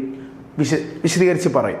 അപ്പോൾ അവർ പറയും, ഇത്രയും വലിയ രാജ്യം, ഇത്രയും വലിയ ജനസംഖ്യയുണ്ട്, സോ ഈ ഒരു പ്രദേശം കച്ചവടത്തിന് എന്താണ് ഒരു മികച്ച പ്രദേശമാണ്. അങ്ങനെ ഇന്ത്യയിൽ കച്ചവടം തുടങ്ങാനായിട്ട് അവിടെ ഒരു പറ്റം ചെറുപ്പക്കാർ, ഇംഗ്ലീഷുകാർ ഒരു കമ്പനി ആരംഭിക്കും. ആ കമ്പനിയുടെ പേരാണ് ഇംഗ്ലീഷ് ഈസ്റ്റ് ഇന്ത്യ കമ്പനി. അത് ബ്രിട്ടീഷ് അല്ലേ? British east India company AD 1600. അപ്പൊ എന്നാണ് ഇംഗ്ലീഷ് ഈസ്റ്റ് ഇന്ത്യ കമ്പനി ആരംഭിച്ചത്? AD 1600. എവിടെ? At London. ഇന്ത്യയിലല്ല കേട്ടാ, എവിടെയാ? ലണ്ടനില. ലണ്ടനിൽ ഇംഗ്ലീഷ് ഈസ്റ്റ് ഇന്ത്യ കമ്പനി ആരംഭിക്കുന്നു. ഏത് വർഷം? AD 1600. ആ സമയത്ത് ആരാ ഇന്ത്യയിലെ റൂളർ? അക്ബർ. അക്ബറാണ്. അക്ബറിന്റെ സമയത്താണ് ലണ്ടനിൽ 1600 ഇംഗ്ലീഷ് ഈസ്റ്റ് ഇന്ത്യ കമ്പനി ആരംഭിച്ചത് കേട്ടോ. അതിന് പ്രധാനമായും കാരണക്കാരനായി ഇന്ത്യയിൽ വന്ന ഒരു ട്രാവലറാണ് ആര്? മാസ്റ്റർ റാൽഫ് ഫിച്ച് എന്ന് പറയുന്നത്. ഓക്കെ, അപ്പൊ കണ്ടല്ലോ. ഇനി നമ്മൾ നേരെ പോണത് ഈ അക്ബറിന്റെ കൊട്ടാരത്തിലെ കോർട്ട്. അക്ബറിന്റെ കോർട്ട് ഭയങ്കര ഫേമസ് ആയ ഒരു കോർട്ടായിരുന്നു. അക്ബറിന്റെ പണ്ഡിത സദസ്സിന്റെ പേരാണ് നവരത്നാസ് എന്ന് പറയും. 9 gems അല്ലേ? നമ്മൾ ആക്ച്വലി ഇതേ വാക്ക് എപ്പോൾ കേട്ടിട്ടുണ്ട്? ഈ നവരത്നം എന്ന് പറയുന്ന ഒരു സംസ്കൃത പദമാണല്ലേ. നവ മീൻസ് എന്താ? 9. 9 രത്നങ്ങൾ. ഇത് നമ്മൾ എപ്പോഴാണ് കേട്ടിട്ടുള്ളത്? ഏൻഷ്യന്റിൽ കേട്ടിട്ടുണ്ട് അല്ലേ? നമ്മുടെ വിക്രമാദിത്യ രാജാവ് ചന്ദ്രഗുപ്ത രണ്ടാമൻ അല്ലേ? ചന്ദ്രഗുപ്ത രണ്ടാമന്റെ മന്ത്രിസഭയുടെ പേരായിരുന്നു എന്ത്? നവരത്ന അഥവാ 9 gems എന്ന് പറയുന്നത് അല്ലെ? 9 gems അല്ലെ നവരത്ന. ആരുടെ പണ്ഡിത സദസ്സാണ്? ചന്ദ്രഗുപ്ത രണ്ടാമൻ അഥവാ വിക്രമാദിത്യന്റെ പണ്ഡിത സദസ്സിന്റെ പേരാണ് എന്ത്? നവരത്ന അഥവാ 9 gems എന്ന് പറയുന്നത് അല്ലെ? സോ അതേ പേര് ആർക്കുമുണ്ട്? മിഡീവലില് അക്ബറിനുമുണ്ട്. അക്ബറിന്റെ പണ്ഡിത സദസ്സിന്റെ പേര് എന്താണ്? നവരത്ന അഥവാ 9 gems എന്ന് പറയും. ഓക്കെ, ഇനി നമുക്ക് നോക്കാം ആരൊക്കെയാണ് നവരത്നങ്ങളിൽ പ്രധാനപ്പെട്ട ആൾക്കാരെന്ന് നമുക്ക് നോക്കാം. അതിൽ ഫസ്റ്റ് വൺ ആണ് അക്ബറിന്റെ കൊട്ടാരത്തിൽ അക്ബറിന്റെ പ്രധാനമന്ത്രി. അക്ബറിന്റെ പ്രധാനമന്ത്രിയുടെ പേര്, ഈ മുഗളന്മാരുടെ പ്രധാനമന്ത്രിമാരെ വിളിക്കുന്ന പേരാണ് വക്കീലുകൾ എന്ന് പറയും. വക്കീൽ. വക്കീൽ എന്ന് പറഞ്ഞാൽ പ്രൈം മിനിസ്റ്റർ. മുഗൾസിന്റെ പ്രൈം മിനിസ്റ്റേഴ്സിനെ വിളിച്ച പേരാണ് എന്ത്? വക്കീല്. അക്ബറിന്റെ വക്കീലിന്റെ പേരാണ് ബീർബൽ. അക്ബറിന്റെ പ്രധാനമന്ത്രി. അക്ബറിന്റെ പ്രധാനമന്ത്രിയുടെ പേരെന്താണ്? ബീർബൽ. വക്കീൽ. അക്ബറിന്റെ പ്രധാനമന്ത്രി വക്കീൽ ആരാണ്? ബീർബലാണ്. ദെൻ അക്ബറിന്റെ റവന്യൂ മിനിസ്റ്റർ. റവന്യൂ എന്ന് പറഞ്ഞാൽ ഫിനാൻസ് അല്ലെ? ധനകാര്യമന്ത്രി. മുഗളന്മാരുടെ ധനകാര്യ ഫിനാൻസ് മിനിസ്റ്റേഴ്സിനെ വിളിച്ചിരുന്ന പേരാണ് വസീറുകൾ എന്ന് പറയും. വസീർ. അക്ബറിന്റെ വസീർ എന്ന് പറഞ്ഞാൽ അക്ബറിന്റെ ഫിനാൻസ് മിനിസ്റ്റർ ആരെന്നറിയോ? രാജാ തോഡർമൽ. ഇതിപ്പോ ഇടയ്ക്ക് കഴിഞ്ഞ വർഷം ഒരു ചോദ്യം, who is the revenue minister of Akbar? അക്ബറിന്റെ ധനകാര്യമന്ത്രി ആര്? രാജാ തോഡർമൽ. അക്ബറിന്റെ റവന്യൂ മിനിസ്റ്റർ ആരാണ്? വസീർ. വസീർ ആരാണ്? റവന്യൂ മിനിസ്റ്റർ ആരാ? രാജാ തോഡർമൽ. ഈ രാജാ തോഡർമലിന്റെ സമയത്ത് കൊണ്ടുവന്ന ഒരു പ്രധാനപ്പെട്ട ലാൻഡ് റവന്യൂ സിസ്റ്റമാണ് ദഹ്സല സമ്പ്രദായം അഥവാ സാപ്തി സിസ്റ്റം എന്ന് പറയും. ദഹ്സല അഥവാ മറ്റൊരു പേരാണ് എന്ത്? സാപ്തി കേട്ടാ. എന്താണെന്നറിയ ഈ സംഭവം? ഇതൊരു ടാക്സ് സിസ്റ്റമാണ്. ഇതൊരു ടാക്സ് സിസ്റ്റമാണ്. എന്താണ് ഈ സംഭവം എന്ന് വെച്ചാൽ ദഹ്സാല, ഇതിന്റെ അർത്ഥം അറിയോ? ദഹ്സാല DH. ദഹ് എന്ന് പറഞ്ഞാൽ 10, സാല എന്ന് പറഞ്ഞാൽ വർഷം. 10 വർഷം. അതായത് കർഷകർ 10 വർഷത്തിൽ ഒരിക്കൽ മാത്രം അവർക്ക് കിട്ടുന്ന ലാഭത്തിന്റെ ഒരു വിഹിതം ആർക്കടച്ചാൽ മതി? സുൽത്താന് അല്ലെങ്കിൽ നമ്മുടെ അക്ബറിന് എന്തായി അടച്ചാൽ മതി? ടാക്സ് ആയി അടച്ചാൽ മതി. അതാണ് എന്തെന്ന് പറയുന്നത്? ദഹ്സാല. 10 വർഷം കണക്കിൽ. എത്ര വർഷം കണക്കിൽ? 10 വർഷ കണക്കിൽ മാത്രം ലാൻഡ് ടാക്സ് അവർ എന്ത് ചെയ്താൽ മതി? അടച്ചാൽ മതി. അതേസമയം മറ്റൊരു പേരാണ് എന്ത്? സാപ്തി സിസ്റ്റം. So who introduce? അതാരാ കൊണ്ടുവന്നത്? അക്ബറിന്റെ വസീർ. ഫിനാൻസ് മിനിസ്റ്ററായ രാജാ തോഡർമലാണ് അത് കൊണ്ടുവന്നത്. ഓക്കെ, ദെൻ അടുത്ത അക്ബറിന്റെ പ്രധാനമന്ത്രി കണ്ടു, ഫിനാൻസ് കണ്ടു. ദെൻ അക്ബറിന്റെ സൈനിക തലവൻ അഥവാ മിർബാക്ഷി കേട്ടാ, മുഗളന്മാരുടെ സൈനിക തലവന്മാരെ വിളിച്ച പേരാണ് മിർബാക്ഷികൾ എന്ന് പറയും. മിർബാക്ഷി എന്ന് പറഞ്ഞാൽ എന്താണ്? മുഗൾസിന്റെ സൈനിക തലവൻ, കമാൻഡർമാര്. ആരെന്താ പറയുക? അക്ബറിന്റെ മിർബാക്ഷി മാൻ സിംഗ് ആണ്. മാൻ സിംഗ്. ഈ അക്ബറിന് 2 സൈനിക തലവന്മാരുണ്ട്. അത് നമ്മൾ തുടക്കത്തിൽ കണ്ടതാണ്. ഈ 2ാം പാനിപ്പത്ത് യുദ്ധം അക്ബറിന് വേണ്ടി ചെയ്ത സൈനിക തലവൻ, അത് അക്ബർ കുഞ്ഞായിരുന്നപ്പോൾ അക്ബറിന്റെ യുദ്ധം ചെയ്ത ആരാ? ബൈറാൻ ഖാനാണ് അല്ലേ. എന്നാൽ പിന്നീട് ഈ ബൈറാൻ ഖാനുമായിട്ട് അക്ബർ എന്ത് ചെയ്യും? ഒരു ചെറിയ പ്രശ്നത്തിൽ തെറ്റുകയും അങ്ങനെ സൈനിക തലവനായി അക്ബറിന്റെ നമ്മുടെ ബ്രദർ ഇൻ ലോ, അക്ബറിന്റെ എന്താണ് ഭാര്യയുടെ സഹോദരനാണ്. അത് അക്ബറിന്റെ ഭാര്യ അറിയില്ല, ജോധ അക്ബർ സിനിമ കണ്ടിട്ടുണ്ടായിരിക്കുമല്ലോ. അക്ബറിന്റെ ഭാര്യമാരിൽ ഒരു ഭാര്യ ഹിന്ദുവാണ് അല്ലേ, രജപുത്ര രാജകുമാരിയ ജോധാബായി. ആ ജോധയുടെ ബ്രദറാണ് ആര്? മാൻസിംഗ്. മാൻസിംഗിനെ പിന്നീട് അക്ബർ ആരാക്കി മാറ്റി? അക്ബറിന്റെ മിർബാക്ഷി എന്ന് പറഞ്ഞാൽ സൈനിക തലവനായി മാറ്റുകയും ചെയ്തു കേട്ടോ. അതൊരു ഇമ്പോർട്ടൻ്റ് ആണ്. അക്ബറിന്റെ സൈനിക തലവൻ മാൻസിംഗ്. അക്ബറിന്റെ സ്വന്തം അളിയൻ കൂടിയാണ്. അക്ബറിന്റെ സ്വന്തം അളിയൻ കൂടിയാണ് ആര്? മാൻസിംഗ്. ഈ അക്ബറിന്റെ സമയത്ത് സൈന്യത്തിലൊരു ചെറിയൊരു മാറ്റം വന്നിട്ടുണ്ടായിരുന്നു. മാൻ സബ്ദാരി എന്ന് പറയുന്ന സിസ്റ്റം കേട്ടാ. അക്ബറിന്റെ സമയത്ത് സൈന്യത്തിൽ കൊണ്ടുവന്ന ഒരു പ്രധാനപ്പെട്ട മാറ്റമായിരുന്നു മാൻ സബ്ദാരി. ചോദിക്കും കേട്ടോ, ഹൂ ഇൻട്രൊഡ്യൂസ് മാൻ സബ്ദാരി എന്ന് ചോദിക്കും. മാൻ സബ്ദാരി കൊണ്ടുവന്ന ആരാ? അക്ബറാണ്. എന്താണ് ഈ മാൻ സബ്ദാരി എന്ന് വെച്ചാൽ സൈന്യത്തിൽ റാങ്കിങ് സിസ്റ്റം കൊണ്ടുവന്നു.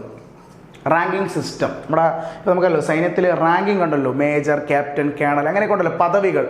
അങ്ങനത്തെ റാങ്കിങ് സിസ്റ്റം ആളുടെ കാലഘട്ടത്തിൽ സൈന്യത്തിൽ കൊണ്ടുവന്നു. അക്ബറിന്റെ കാലഘട്ടത്തിൽ അതിനെ വിളിച്ച പേരാണ് മാൻ സബ്ദാരി. ചോദിക്കും ആളുടെ കാലത്തിലാണ് മാൻ സബ്ദാരി കൊണ്ടുവരുന്നത് ചോദിച്ചാൽ ആളുടെ കാലഘട്ടത്തിലാണ്, അക്ബറിന്റെ കാലഘട്ടത്തിലാണ് മാൻ സബ്ദാരി ഇന്ത്യയിൽ എന്ത് ചെയ്യുന്നത്? ഇൻട്രൊഡ്യൂസ് ചെയ്യുന്നത്. ഓക്കെ, ഇനി അക്ബറിന്റെ കൊട്ടാരത്തിൽ വളരെ ഫേമസ് ആയ കുറച്ച് കവികൾ എന്ത് ചെയ്തിരുന്നു? ജീവിച്ചിരുന്നു. നമുക്ക് ആരൊക്കെ നോക്കിയാൽ അക്ബറിന്റെ കൊട്ടാരത്തിൽ ജീവിച്ചിരുന്ന പ്രധാന കവികൾ, അക്ബറിന്റെ കൊട്ടാരത്തിലെ പ്രധാനപ്പെട്ട 2 ട്വിൻസുകളായിരുന്നു അബുൾ ഫസലും അബുൾ ഫൈസി കേട്ടോ. പ്രധാനപ്പെട്ട 2 കവികളാണ്. ഫസൽ, ഫൈസി എന്ന് പറയുന്ന സഹോദരങ്ങൾ, ഇരട്ടകളാണ്, ട്വിൻസാ. അതിൽ അബുൾ ഫസലാണ് അക്ബറിന്റെ ജീവചരിത്രമായ അക്ബർ നാമ എഴുതിയത്. നമ്മൾ ഇതിനു മുമ്പ് കണ്ടിട്ടുണ്ട്. ബാബർ നാമ എഴുതിയത് ബാബർ, ഹുമയൂൺ നാമ എഴുതിയത് ഹുമയൂണിന്റെ സഹോദരി ഗുൽബദൻ ബാനു ബീഗം. അതുപോലെ അക്ബർ നാമ എഴുതിയത് അക്ബർ അല്ല, അക്ബർ നാമ എഴുതിയത് അക്ബറിന്റെ കവി ആര്? അബുൾ ഫസൽ. ഫസലാണ് എന്ത് എഴുതിയത്? അക്ബർ നാമ. അക്ബർ നാമ എഴുതിയത് ആരാണ്? അബുൾ ഫസലാണ്. ഫസൽ എഴുതിയ അക്ബർ നാമ. അതുപോലെ അബുൾ ഫൈസി, അബുൾ ഫൈസി ഇരട്ടയാ. അടുത്ത പുള്ളി എന്ത് ചെയ്യുന്ന വെച്ചാൽ പുള്ളിയും ഒരു ബുക്ക് എഴുതിയിട്ടുണ്ട്. ബുക്കിന്റെ പേരാണ് രാസ്നാമ. ഫൈസി എന്ന ബുക്കിന്റെ പേരെന്താ? രാസ്നാമ. ഇത് നമ്മുടെ ഒരു എപ്പിക്കിന്റെ പെർഷ്യൻ വെർഷനാണ്. ഏത് എപ്പിക് എന്നറിയോ? ഇത് ഏത് എപ്പിക് എന്നറിയോ? ഈ പെർഷ്യൻ വെർഷൻ ഏതിൻ്റെ? എപ്പിക് 2 രാമായണം, മഹാഭാരതം. ഇത് ഏതാണ് രാസ്നാമ എന്നറിയോ? രാസ്നാമ പെർഷ്യൻ വെർഷൻ ഓഫ് മഹാഭാരതം. നമ്മുടെ മഹാഭാരതത്തിന്റെ പെർഷ്യൻ വെർഷനാണ് ഏത്? രാസ്നാമ. ആരാണ് മഹാഭാരതത്തെ പെർഷ്യയിലേക്ക് ട്രാൻസ്ലേറ്റ് ചെയ്തത്? അബുൾ ഫൈസിയാണ്. അബുൾ ഫൈസിയാണ് മഹാഭാരതത്തെ എന്തിലേക്ക് ട്രാൻസ്ലേറ്റ് ചെയ്യുന്നത്? പെർഷ്യയിലേക്ക്. ഇതുപോലൊരു ക്വസ്റ്റ്യൻ ഉണ്ട് കേട്ടോ. നമ്മുടെ രാമായണം ഉണ്ടല്ലോ, ഇതിപ്പോൾ മഹാഭാരതമാണ്. ഇതുപോലെ ചോദിക്കും, രാമായണത്തെ ആരാണ് പെർഷ്യയിലേക്ക് ട്രാൻസ്ലേറ്റ് ചെയ്തത്? അതും അക്ബറിന്റെ ഒരു കവിയാണ്. അക്ബറിന്റെ കൊട്ടാരത്തിലെ അബ്ദുൽ ഖാദിർ ബദാനി, അബ്ദുൽ ഖാദിർ ബദാനി എന്ന് പറയുന്ന കവിയാണ് രാമായണത്തെ പെർഷ്യയിലേക്ക് എന്ത് ചെയ്യുന്നത്? ട്രാൻസ്ലേറ്റ് ചെയ്തത്. ഇതും അക്ബറിന്റെ കവിയാണ്. അക്ബറിന്റെ കൊട്ടാരത്തിലെ കവിയാണ് അബ്ദുൽ ഖാദിർ ബദാനി. അബ്ദുൽ ഖാദിർ ബദാനിയാണ് രാമായണത്തെ എന്തിലേക്ക് ട്രാൻസ്ലേറ്റ് ചെയ്യുന്നത്? പെർഷ്യയിലേക്ക് ട്രാൻസ്ലേറ്റ് ചെയ്തത്. എന്നാൽ മഹാഭാരതത്തെ പെർഷ്യയിലേക്ക്, അതായത് എന്ത് വാക്കില്? രാസ്നാമ. കേട്ടോ, ഒരിക്കലും ചോദിച്ചിട്ടുണ്ട് രാസ്നാമ എന്താണ്? രാസ്നാമ പെട്ടെന്ന് നമുക്ക് ഈ രാസ്നാമ കണ്ട രാമായണം എന്ന് തോന്നും അല്ലേ? കണ്ട, രാമായണ ആ വാക്കാണ്. പക്ഷെ ശ്രദ്ധിച്ചാണ് രാസ്നാമ എന്താ? രാസ്നാമ മഹാഭാരതമാണ്. സോ രാസ്നാമ മഹാഭാരതത്തെ പെർഷ്യയിലേക്ക് ട്രാൻസ്ലേറ്റ് ചെയ്ത ആരാ? അബുൾ ഫൈസി. എന്നാൽ രാമായണത്തെ ചെയ്ത ആരാ? ബദോനിയാണ്. അബ്ദുൽ ഖാദിർ ബദോനിയാണ് രാമായണത്തെ പെർഷ്യയിലേക്ക് എന്ത് ചെയ്തത്? ട്രാൻസ്ലേറ്റ് ചെയ്തത്. ഓക്കെ. ദെൻ അക്ബറിന്റെ കൊട്ടാരത്തിലെ മറ്റൊരു കവിയാണ് അബ്ദുൾ റഹീം. നമ്മൾ ഈ റഹീമിന്റെ പേര് നേരത്തെ പഠിച്ചിട്ടുണ്ട്. എവിടെ നിന്നറിയോ? ഈ റഹീമിന് എവിടെ നമ്മൾ കേട്ടിട്ടുള്ള? അബ്ദുൾ റഹീം. ഈ അബ്ദുൾ റഹീമാണ് നമ്മുടെ ബാബർ നാമയെ പെർഷ്യയിലേക്ക് ട്രാൻസ്ലേറ്റ് ചെയ്ത. ഓർമ്മയുണ്ടോ? ബാബർ നാമ എഴുതിയതാരാ? ബാബറ. പക്ഷെ അത് എന്ത് ലാംഗ്വേജ് ആയിരുന്നു? തുർക്കി അല്ലെ, ടർക്കിഷ് ലാംഗ്വേജിലായിരുന്നു എന്ത് എഴുതിയത്? ബാബർ നാമ ബാബർ എഴുതിയത് അല്ലേ.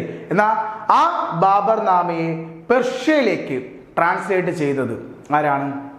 അബ്ദുൾ റഹീമാണ്. അബ്ദുൾ റഹീമാണ് ബാബർ നാമയെ പെർഷ്യയിലേക്ക് എന്ത് ചെയ്യുന്നത്?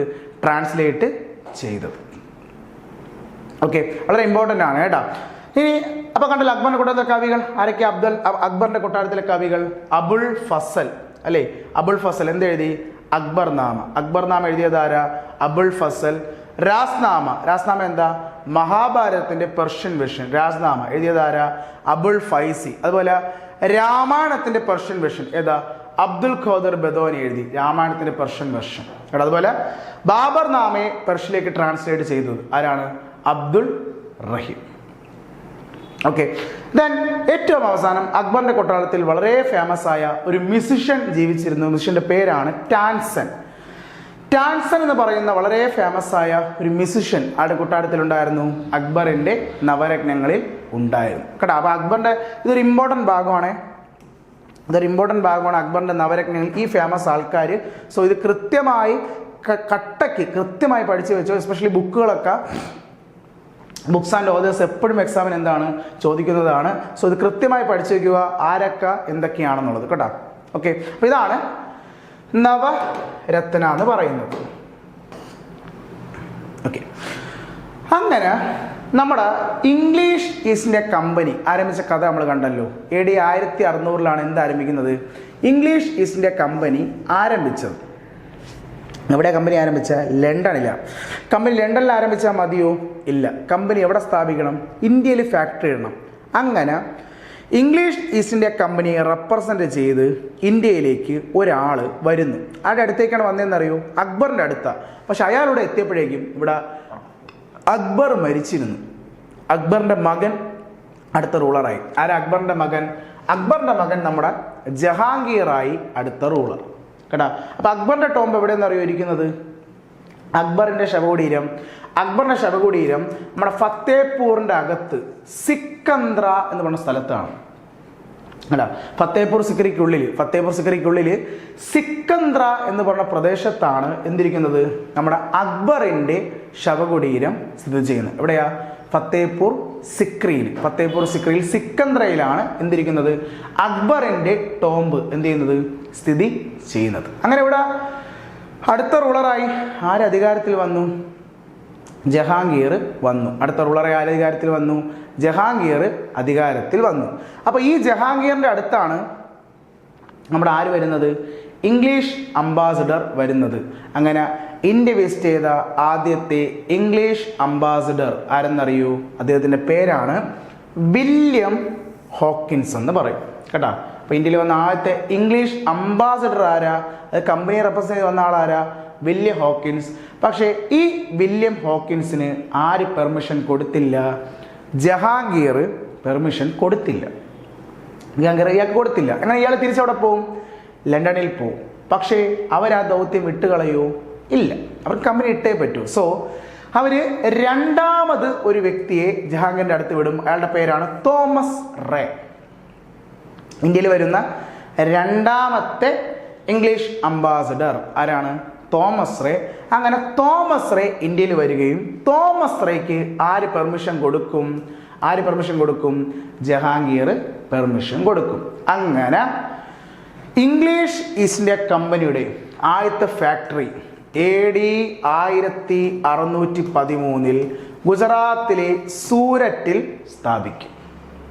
അപ്പം ശ്രദ്ധിച്ചോ, നമ്മൾ 2 വർഷമാണ് ഇംഗ്ലീഷ് ഈസ്റ്റ് ഇന്ത്യ കമ്പനിയുമായി പഠിച്ചത് അല്ലേ? കാരണം ഇംഗ്ലീഷ് ഈസ്റ്റ് ഇന്ത്യ കമ്പനി ആരംഭിച്ച വർഷം 1600. എവിടെ? ലണ്ടൻ അല്ലേ? 1600 ലണ്ടനിലാണ് ഇംഗ്ലീഷ് ഈസ്റ്റ് ഇന്ത്യ കമ്പനി ആരംഭിച്ചത്. ആ സമയത്ത് ആരാ മുഗൾ റൂളർ? അക്ബർ. എന്നാൽ ഇംഗ്ലീഷ് ഈസ്റ്റ് ഇന്ത്യ കമ്പനിയുടെ ഫസ്റ്റ് ഫാക്ടറി എവിടെ സ്ഥാപിക്കുന്നു? സൂരറ്റിൽ സ്ഥാപിക്കുന്നു. ഏത് വർഷം? 1613 1813. ആ സമയത്ത് ആരാ മുഗൾ റൂളർ? അത് അക്ബറിന്റെ മകൻ ജഹാംഗീർ. ജഹാംഗീറാണ് എന്ത് കൊടുത്തത്? പെർമിഷൻ കൊടുത്തത് ആർക്ക്? Thomas Roe. എന്നാൽ തോമസ് റേക്ക് മുമ്പേ തന്നെ ഒരു ആള് വന്നിരുന്നു, അയാൾക്ക് പെർമിഷൻ കിട്ടിയില്ല. അതാരാ? William Hawkins. അപ്പൊ അവരാണ് ഈ 2 ഇംഗ്ലീഷ് അംബാസിഡർമാർ. ആരടുത്ത് വന്ന? ജഹാംഗീറിന്റെ അടുത്ത് വന്ന 2 ഇംഗ്ലീഷ് അംബാസിഡർമാർ. അങ്ങനെയാണ് ഇന്ത്യയിൽ 1613 സൂരറ്റിൽ ഫസ്റ്റ് ഫാക്ടറി ആര് സ്ഥാപിക്കുന്നത്? ഇംഗ്ലീഷ് ഈസ്റ്റ് ഇന്ത്യ കമ്പനി ആരംഭിക്കുന്നത്. ഓക്കെ, ഇനി വേറെ എന്തൊക്കെ ചെയ്യാൻ പറ്റി പഠിക്കാന്ന് വെച്ചാൽ, ഈ ജഹാംഗീറിന്റെ കാലഘട്ടം എന്ന് പറയുമ്പോൾ, ഈ ജഹാംഗീറിന്റെ കാലഘട്ടം എന്ന് പറയുന്നത് മുഗൾ സാമ്രാജ്യത്തിന്റെ ഈ മുഗൾ പെയിന്റിങ്ങിന്റെയും മുഗൾ ഗാർഡനിങ്ങിന്റെയും ഒരു ഗോൾഡൻ ഏജ് ആണ്. കാരണം രാജകാര്യങ്ങളിൽ ജഹാംഗീർ വലിയ താല്പര്യമില്ലായിരുന്നെങ്കിലും അദ്ദേഹത്തിന് ഗാർഡനിങ്ങിനോടും പെയിന്റിങ്ങിനോടും വല്ലാത്തൊരു താല്പര്യം ആർക്കുണ്ടായിരുന്നു? ജഹാംഗീറിനുണ്ടായിരുന്നു. കാരണം നമ്മൾ നോക്കിയൊക്കെ ഇപ്പൊ മുഗൾ ഗാർഡനിങ് തുടക്കമിട്ടത് ആരാ? മുഗൾ ഗാർഡനിങ്ങിന് തുടക്കമിട്ടത് ബാബറാണ് അല്ലേ? നമ്മുടെ ആഗ്രയിലെ ആരംബാഗ് പൂന്തോട്ടം കെട്ടിക്കൊണ്ട് അല്ലെ, മുഗളന്മാരുടെ ഫസ്റ്റ് ഗാർഡനാണ് ആരംബാഗ്. എവിടെ? ആഗ്രയിൽ. അത് കെട്ടിയത് ആരാ? ബാബറാണ്. മുഗൾ പെയിന്റിങ്ങിന് ഒരു തുടക്കമിട്ടത് ആരാ? ഹുമയൂണാണ് അല്ലേ? കാരണം എന്താ? നമ്മൾ കണ്ടതാണ് 2 പെയിന്റർമാരെ ഇറാനിൽ പെർഷ്യയിൽ നിന്നും കൊണ്ടുവന്ന്, ആരൊക്കെ? സെയ്ദ് അലിയും അബ്ദുൾ സമദിനെയും കൊണ്ടുവന്ന് ഇന്ത്യയിൽ മുഗൾ പെയിന്റിങ്ങിന് തുടക്കമിട്ടത് ആരാ? നമ്മുടെ ഹുമയൂണായിരുന്നു. പക്ഷെ ഇതിന്റെ രണ്ടിന്റെയും ഒരു ഗോൾഡൻ ഏജ് എന്ന് പറയുന്നത് ആരുടെ കാലഘട്ടം എന്നറിയോ? ജഹാംഗീറിന്റെ കാലഘട്ടമാണ്. ജഹാംഗീറിന്റെ കാലഘട്ടത്തിൽ വളരെ ഫേമസ് ആയ ഒരു പെയിന്റർ കൊട്ടാരത്തിലുണ്ടായിരുന്നു. അയാളുടെ പേരാണ് ഉസ്താദ് മൻസൂർ. അത് ബോക്സിലിട്ട് വെച്ചോ ചോദിക്കും. ഉസ്താദ് മൻസൂർ ഏത് മുഗൾ റൂളറിന്റെ കൊട്ടാരത്തിലെ പെയിന്ററാണ്? ആരുടെ? ജഹാംഗീറിന്റെ. ജഹാംഗീറിന്റെ കൊട്ടാരത്തിലെ വളരെ ഫേമസ് ആയ ഒരു പെയിന്ററാണ് ആര്? ഉസ്താദ് മൻസൂർ എന്ന് പറയുന്നത്. ഓക്കെ, അതുപോലെ തന്നെ ഞാൻ പറയാം, ഇത് പെയിന്റിങ്ങിനോട് മാത്രമല്ല ഗാർഡനിങ്, ഈ ജഹാംഗീറിന്റെ കാലഘട്ടത്തിൽ വളരെ ഫേമസ് ആയ 1-2 പൂന്തോട്ടങ്ങൾ എന്ത് ചെയ്തു? ഇന്ത്യയിൽ നിർമ്മിച്ചിട്ടുണ്ട്. അതിൽ ഏറ്റവും പ്രധാനമാണ് നമ്മുടെ ശ്രീനഗറിലെ ഷാലിമാർ ഗാർഡൻ, നിഷാദ് ബാഗ്, വെരിനാഗ്. ഇതൊക്കെ കെട്ടിയത് ആരാ? ജഹാംഗീർ. ഇതൊക്കെ എവിടെയാ? അറ്റ് ശ്രീനഗർ. നമ്മുടെ ശ്രീനഗറിലെ പ്രധാനപ്പെട്ട 3 പൂന്തോട്ടങ്ങളാണ്. ഒന്ന് ഷാലിമാർ ബാഗ്, ഒന്ന് നിഷാദ് ബാഗ്, മറ്റൊന്ന് വെരിനാഗ്. ഏതൊക്കെയാണ്? ഷാലിമാർ, നിഷാദ്, വെരിനാഗ്. ഇത് 3 എവിടെയാ? അറ്റ് ശ്രീനഗർ. ശ്രീനഗറിലാണ് ഈ 3 പൂന്തോട്ടവും വരുന്നത്. ഈ 3 പൂന്തോട്ടവും നിർമ്മിച്ചത് ആരാണ്? നിർമ്മിച്ചത് നമ്മുടെ ജഹാംഗീറാണ്. എവിടെ? ശ്രീനഗറിൽ. ശ്രീനഗറിൽ ഈ 3 പൂന്തോട്ടവും നിർമ്മിച്ചത് ആരാണ്? ജഹാംഗീറാണ് അല്ലേ? മുഗൾ ഗാർഡനിങ്ങിന്റെയും ഒരു മുഗൾ പെയിന്റിങ്ങിന്റെയും ഒരു ഗോൾഡൻ ഏജ് എന്ന് പറയുന്നത് ആരുടെ കാലഘട്ടമാണ്? ജഹാംഗീറിന്റെ കാലഘട്ടമാണ്. ഓക്കെ, ഇനി ഇദ്ദേഹത്തിന്റെ കാലഘട്ടം സംഭവിച്ച 1-2 മറ്റു കാര്യങ്ങളുണ്ട്. അതിൽ ഏറ്റവും പ്രധാനമാണ് ഇദ്ദേഹം നമ്മുടെ ഒരു പ്രധാനപ്പെട്ട സിഖ് ഗുരുവിനെ കൊന്നിട്ടുണ്ട്. നമ്മൾ പഠിച്ചിട്ടുള്ളതാണ്, സിഖിസം പഠിച്ചു നമ്മൾ പറഞ്ഞതാണ്. നമ്മുടെ 5ാമത്തെ സിഖ് ഗുരു. ആരുടെ ഈ 5ാമത്തെ സിഖ് ഗുരു? അതിന്റെ പേരാണ് അർജൻ ദേവ് അല്ലേ? പഠിച്ചതല്ലേ? ഗോൾഡൻ ടെമ്പിളൊക്കെ കിട്ടിയ അർജൻ ദേവ്. ഈ അർജൻ ദേവിനെ കൊന്നതാരാ? ജഹാംഗീറാണ്. ഒരു സംഭവം ഉണ്ട് കേട്ടോ. ആ സംഭവം എന്ന് വെച്ചാൽ, ഈ ജഹാംഗീറിന്റെ ഒരു മകനുണ്ടായിരുന്നു, ഹുസ്രു എന്ന് പറയും. ജഹാംഗീറിന്റെ മോന ഹുസ്രു. ഈ ഹുസ്രു സിഖ് മതത്തിനോട് വല്ലാത്തൊരു കമ്പം തോന്നുകയും സിഖ് മതം സ്വീകരിക്കുകയും ഒരുപാട് ആൾക്കാരെ ഇസ്ലാം മതത്തിൽ നിന്ന് സിഖ് മതത്തിലേക്ക് ആര് കൺവെർട്ട് ചെയ്യിപ്പിക്കും? ഹുസ്രു വേറെ ആരുമല്ല, ജഹാംഗീറിന്റെ മോന. എന്ന് പറഞ്ഞാൽ ഒരു മുസ്ലിം ഭരണാധികാരിയുടെ മകൻ അവരുടെ ആൾക്കാരെ അവരുടെ മതത്തിൽ നിന്ന് മറ്റൊരു മതത്തിലേക്ക് എന്ത് ചെയ്യുന്നു?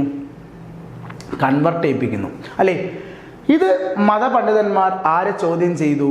ജഹാംഗീറിനെ ചോദ്യം ചെയ്തു. അങ്ങനെ ജഹാംഗീർ മോനെ പിടിച്ച് ജയിലിലടയ്ക്കാൻ ഉത്തരവിടും. അങ്ങനെ ഈ ഹുസ്രുവിന് ആര് പ്രൊട്ടക്ഷൻ കൊടുക്കും?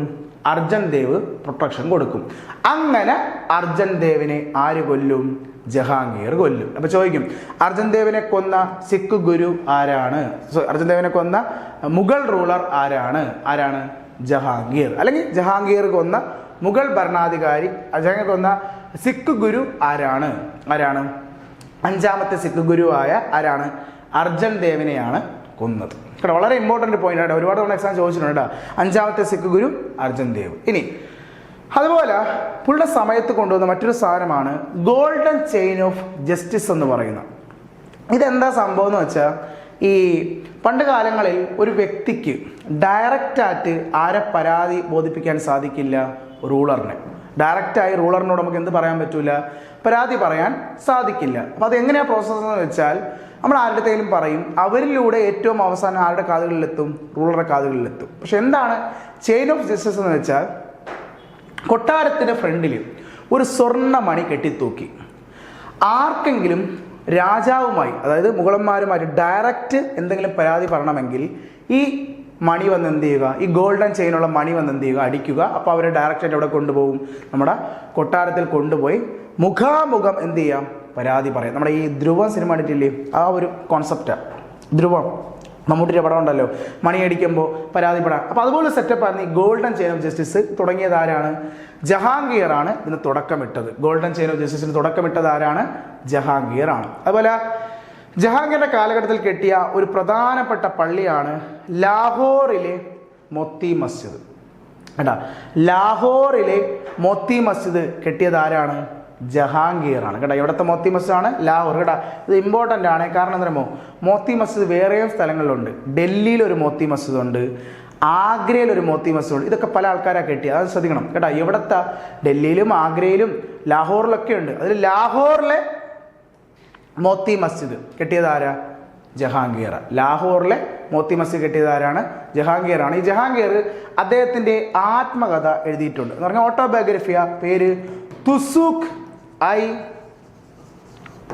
ജഹാംഗീരി. ഏതാണ്? തുസുഖ് ഐ ജഹാംഗീരി. ആരാ തുസുഖ് ഐ ജഹാംഗീരി എഴുതിയത്? നമ്മുടെ ജഹാംഗീർ ആണ്. കേട്ടോ, ജഹാംഗീർ ആണ് തുസുഖ് ഐ ജഹാംഗീരി എഴുതിയത്. ഓക്കെ, അപ്പോൾ ജഹാംഗീറിന്റെ ഓട്ടോബയോഗ്രഫിയുടെ പേരാണ് എന്ത്? തുസുഖ് ഐ ജഹാംഗീരി. ആരാ എഴുതിയത്? ജഹാംഗീർ ആണ് ഇത് എഴുതിയത്. ഓക്കെ, അപ്പോൾ കണ്ടല്ലോ. ഇനി എവിടെയാണെന്നറിയോ ജഹാംഗീറിന്റെ ടോംബ് ഇരിക്കുന്നത്? ജഹാംഗീറിന്റെ ശവകുടീരം സ്ഥിതി ചെയ്യുന്നത് ലാഹോറിലാണ്. ശ്രദ്ധിച്ചോ, പല ആൾക്കാരുടെയും പല സ്ഥലത്താണ് അല്ലേ? ബാബറിൻ്റെ എവിടെയാ? കാബൂൾ. ഡൽഹിയിലാണേതാ? ഹുമയൂൺ. കുറച്ചും വേണ്ട അക്ബറിൻ്റെ എവിടെയാ? ഫത്തേപൂർ സിക്രിക്കുള്ളിൽ സിക്കന്ദ്രയിൽ. എന്നാൽ ലാഹോറിലാണ് ആരുടെ ശവകുടീരം? ജഹാംഗീറിന്റെ ശവകുടീരം. കൂടാതെ തന്നെ ഇവിടെ തന്നെ വേറൊരാളുടെ ടോംബ് കൂടിയുണ്ട്. നമ്മുടെ ജഹാംഗീറിന്റെ ഭാര്യ, ജഹാംഗീറിന്റെ ഭാര്യയുടെ പേരാണ് നൂർജഹാൻ. എന്താണ്? നൂർജഹാൻ. നൂർജഹാൻ അഥവാ മെഹറുനിസ ഇവിടെ യഥാർത്ഥ പേരാ. കേട്ടാ, നൂർജഹാന്റെ യഥാർത്ഥ പേരാണ് മെഹറുനിസ. മെഹറുനിസ അഥവാ നൂർജഹാൻ ആരുടെ ഭാര്യ? ജഹാംഗീറിന്റെ ഭാര്യയാണ്. ഇത് ഇവരുടെ ടോംബും എവിടെയാണ്? ലാഹോറിലാണ്. കേട്ടാ, അവിടെ ഒരു ക്വസ്റ്റ്യൻ ഉണ്ട് കേട്ടാ. അതായത് നിങ്ങൾക്ക് യൂട്യൂബിൽ കാണാൻ പറ്റും, ഈ ജഹാംഗീറിന്റെ ശവകുടീരം ഇരിക്കുന്ന ലാഹോറിൽ ഇതൊരു പൂന്തോട്ടത്തിന്റെ ഉള്ളിലാണ്, ഇതൊരു ഗാർഡന്റെ ഉള്ളിലാണ്. ഒരു ഗാർഡന്റെ ഉള്ളിലാണ് നമുക്ക് ഈ ഒരു രണ്ടുപേരുടെ ടോംബ് കാണാൻ പറ്റുന്നത്. എവിടെ? ലാഹോർ. ലാഹോർ പറയുന്നത് എവിടെ? പാകിസ്ഥാനാണ് അല്ലേ? ഈ ഗാർഡന്റെ പേര് നോക്കിയാൽ കാണാം. ഈ ഗാർഡന്റെ പേര് ഷാലിമാർ എന്നാണ്. ഷാലിമാർ. ഓൾറെഡി നമുക്കൊരു ഷാലിമാർ അറിയാം. എവിടെ? ഇന്ത്യയിൽ. എവിടെയാ? ശ്രീനഗറിൽ അല്ലേ? നമ്മുടെ ശ്രീനഗറിൽ ഒരു ഗാർഡൻ ഉണ്ടല്ലോ, ഷാലിമാർ. അപ്പോൾ രണ്ടിടത്ത് ഷാലിമാറുണ്ട്. ഇന്ത്യയിലും ഷാലിമാറുണ്ട്, പാകിസ്ഥാനിലും ഷാലിമാറുണ്ട്. ഇന്ത്യയിലെ ഷാലിമാർ എവിടെയാ? അറ്റ് ശ്രീനഗർ. പാകിസ്ഥാനിലെ ഷാലിമാർ എവിടെയാ? അറ്റ് ലാഹോർ. ഇവിടെ ട്വിസ്റ്റ് എന്ന് വെച്ചാൽ ഇന്ത്യയിലെ ഷാലിമാർ കെട്ടിയതാരാ? നമ്മൾ പഠിച്ചതാണ്. ശ്രീനഗറിലെ ഷാലിമാർ ഗാർഡൻ കെട്ടിയതാരാ? ജഹാംഗീർ ആണ് അല്ലേ? എന്നാൽ ക്വസ്റ്റ്യൻ, ലാഹോറിലെ ഷാലിമാർ ഗാർഡൻ നിർമ്മിച്ചത് ആരാണ്? ആരാണ് ലാഹോറിലെ ഷാലിമാർ ഗാർഡൻ നിർമ്മിച്ചത്? അതാരെന്നറിയോ? അത് ജഹാംഗീർ അല്ല, ജഹാംഗീറിന്റെ മകനായ ഷാജഹാനാണ് ലാഹോറിലെ ഷാലിമാർ നിർമ്മിച്ചത്. കേട്ടാ, ലാഹോറിലെ ഷാലിമാർ നിർമ്മിച്ചത് ആരാണ്? അത് ലാഹോർ. ലാഹോർ പറഞ്ഞാൽ പാകിസ്ഥാൻ. പാകിസ്ഥാനിലെ ഷാലിമാർ ഗാർഡൻ നിർമ്മിച്ചത് ആരാണ്? അത് ഷാജഹാൻ. കാരണം നമുക്ക് കാണാം, അതിൻ്റെ അകത്ത് കാണുന്നത് എന്താ? അവിടെ കാണുന്നത് ജഹാംഗീറിന്റെ ടോംബും നൂർജഹാന്റെ ടോംബും അല്ലേ? നമ്മുടെ ജഹാംഗീറിന്റെ മകനാണ് ആര്? ഷാജഹാൻ. അപ്പോൾ ആ ഷാജഹാനാണ് അവിടെ എന്ത് ചെയ്തു? ആ ടോംബ് ഇരിക്കുന്ന സ്ഥലത്ത് ഒരു പൂന്തോട്ടം ഉണ്ടാക്കി. ആ പൂന്തോട്ടത്തിന്റെ പേരും എന്താ? ഷാലിമാർ എന്ന. അപ്പോൾ ഇന്ത്യയിലും ഷാലിമാറുണ്ട്, പാകിസ്ഥാനിലും എന്തുണ്ട്? ഷാലിമാറുണ്ട്. ഇന്ത്യയിലെ ഷാലിമാർ ഇരിക്കുന്നത് ശ്രീനഗറും പാകിസ്ഥാനിൽ ഇരിക്കുന്നത് എവിടെയാണ്? ലാഹോറിലുമാണ്. ഓക്കെ, അപ്പോൾ ഇതാണ് നമ്മുടെ ആര്? ജഹാംഗീർ. അങ്ങനെ ജഹാംഗീറിന്റെ മരണത്തിന് ശേഷം ആരധികാരത്തിൽ വരും? ജഹാംഗീറിന്റെ മകൻ. ആരാ? ജഹാംഗീറിന്റെ മകനാണ് നമ്മുടെ ആര്? ഷാജഹാൻ. അങ്ങനെ ആരധികാരത്തിൽ വരും? ഷാജഹാൻ അധികാരത്തിൽ വരും. ഈ ഷാജഹാന്റെ കാലഘട്ടം, നമുക്കറിയാം ഷാജഹാൻ എന്ന പേര് കേൾക്കുമ്പോൾ തന്നെ നമ്മുടെ മനസ്സിൽ വരുന്നത് ഒരുപാട് സ്മാരകങ്ങളാണ് അല്ലേ. അതായത് മുഗൾ ആർക്കിടെക്റ്റിന്റെ ഒരു ഗോൾഡൻ ഏജ് ആരുടെ കാലഘട്ടം എന്നറിയോ? നമ്മുടെ ഷാജഹാന്റെ കാലഘട്ടമാണ് കേട്ടോ. മുഗൾ ആർക്കിടെക്റ്റിന്റെ ഒരു ഗോൾഡൻ ഏജ് ആരുടെ കാലഘട്ടമാണ്? കാരണം ഷാജഹാൻ നമുക്കറിയാം, ഷാജഹാൻ കെട്ടിയ സ്മാരകങ്ങൾ എന്ന് പറഞ്ഞാൽ ഇന്ത്യയിലെ ഏറ്റവും വലിയ പ്രധാനപ്പെട്ട സ്മാരകങ്ങളാണ് അല്ലേ. സോ അതുകൊണ്ട് തന്നെ ഒരു മുഗൾ ആർക്കിടെക്റ്റിന്റെ ഒരു ഗോൾഡൻ ഏജ് ആരുടെ കാലഘട്ടം എന്ന് ചോദിച്ചാൽ ആരുടെ കാലഘട്ടമാണ്? ഷാജഹാനാണ്. നമുക്ക് നോക്കാം ഷാജഹാൻ എന്തൊക്കെയാണ് അത് കെട്ടിയിട്ടുള്ളത് അല്ലേ. അതിൽ ഏറ്റവും നമ്മൾ എടുത്തു പറയേണ്ട സ്മാരകം ഏത് തന്നെയാണ്? നമ്മുടെ ഡ്രീംസ് ഇൻ മാർബിൾ അല്ലേ. ഡ്രീംസ് ഇൻ മാർബിൾ, വെണ്ണക്കല്ലിൽ തീർത്ത സ്വപ്നം, താജ് മഹൽ അല്ലേ. എവിടെ? ആഗ്രയിൽ അല്ലേ. നമ്മുടെ ആഗ്രയിലെ താജ്മഹൽ അല്ലേ. താജ്മഹൽ ഏത് റിവറിന്റെ കരയില? നമ്മുടെ ആഗ്രയിൽ യമുന നദിയുടെ അല്ലെ, നമ്മുടെ യമുന നദിയുടെ കരയിലാണ് എന്ത് സ്ഥിതി ചെയ്യുന്നത്? നമ്മുടെ താജ്മഹൽ സ്ഥിതി ചെയ്യുന്നത് അല്ലെ. താജ്മഹൽ എവിടെയാണ്? യമുന നദി എവിടെ? ആഗ്രയിൽ യമുന നദിയുടെ തീരത്താണ് എന്ത് സ്ഥിതി ചെയ്യുന്നത്? താജ്മഹൽ എന്ത് ചെയ്യുന്നത്? സ്ഥിതി ചെയ്യുന്നത് അല്ലേ. ആരാ കെട്ടിയത്? നമ്മുടെ ഷാജഹാൻ. അതുപോലെ തന്നെ ഈ താജ്മഹലിന്റെ ആർക്കിടെക്റ്റ് ഭയങ്കര ഇമ്പോർട്ടൻ്റ് ആണ്. താജ്മഹലിന്റെ പ്രധാന ആർക്കിടെക്ട് എന്ന് പറയുന്നത്, ചീഫ് ആർക്കിടെക്റ്റ് ആണ് ഉസ്താദ് അഹമ്മദ് ലാഹോറി എന്ന് പറയുന്നത്. ആരാണ്? താജ്മഹലിന്റെ ചീഫ് ആർക്കിടെക്റ്റ് ഉസ്താദ് അഹമ്മദ് ലാഹോറിയും അതുപോലെ പുള്ളിക്ക് ഒരു അസിസ്റ്റന്റും ഉണ്ടായിരുന്നു, ഉസ്താദ് ഈസ. അങ്ങനെ രണ്ട് ആർക്കിടെക്റ്റ് ആണ് എന്തിനുള്ളത്? താജ്മഹലിനുള്ളത്. ആരൊക്കെയാണ്? ഒന്ന് പ്രധാനപ്പെട്ട ആർക്കിടെക്റ്റ് ആരാ? ചീഫ് ആർക്കിടെക്റ്റ് ആരാ? ഉസ്താദ് അഹമ്മദ് ലാഹോറിയും അസിസ്റ്റന്റ് ആരാണ്?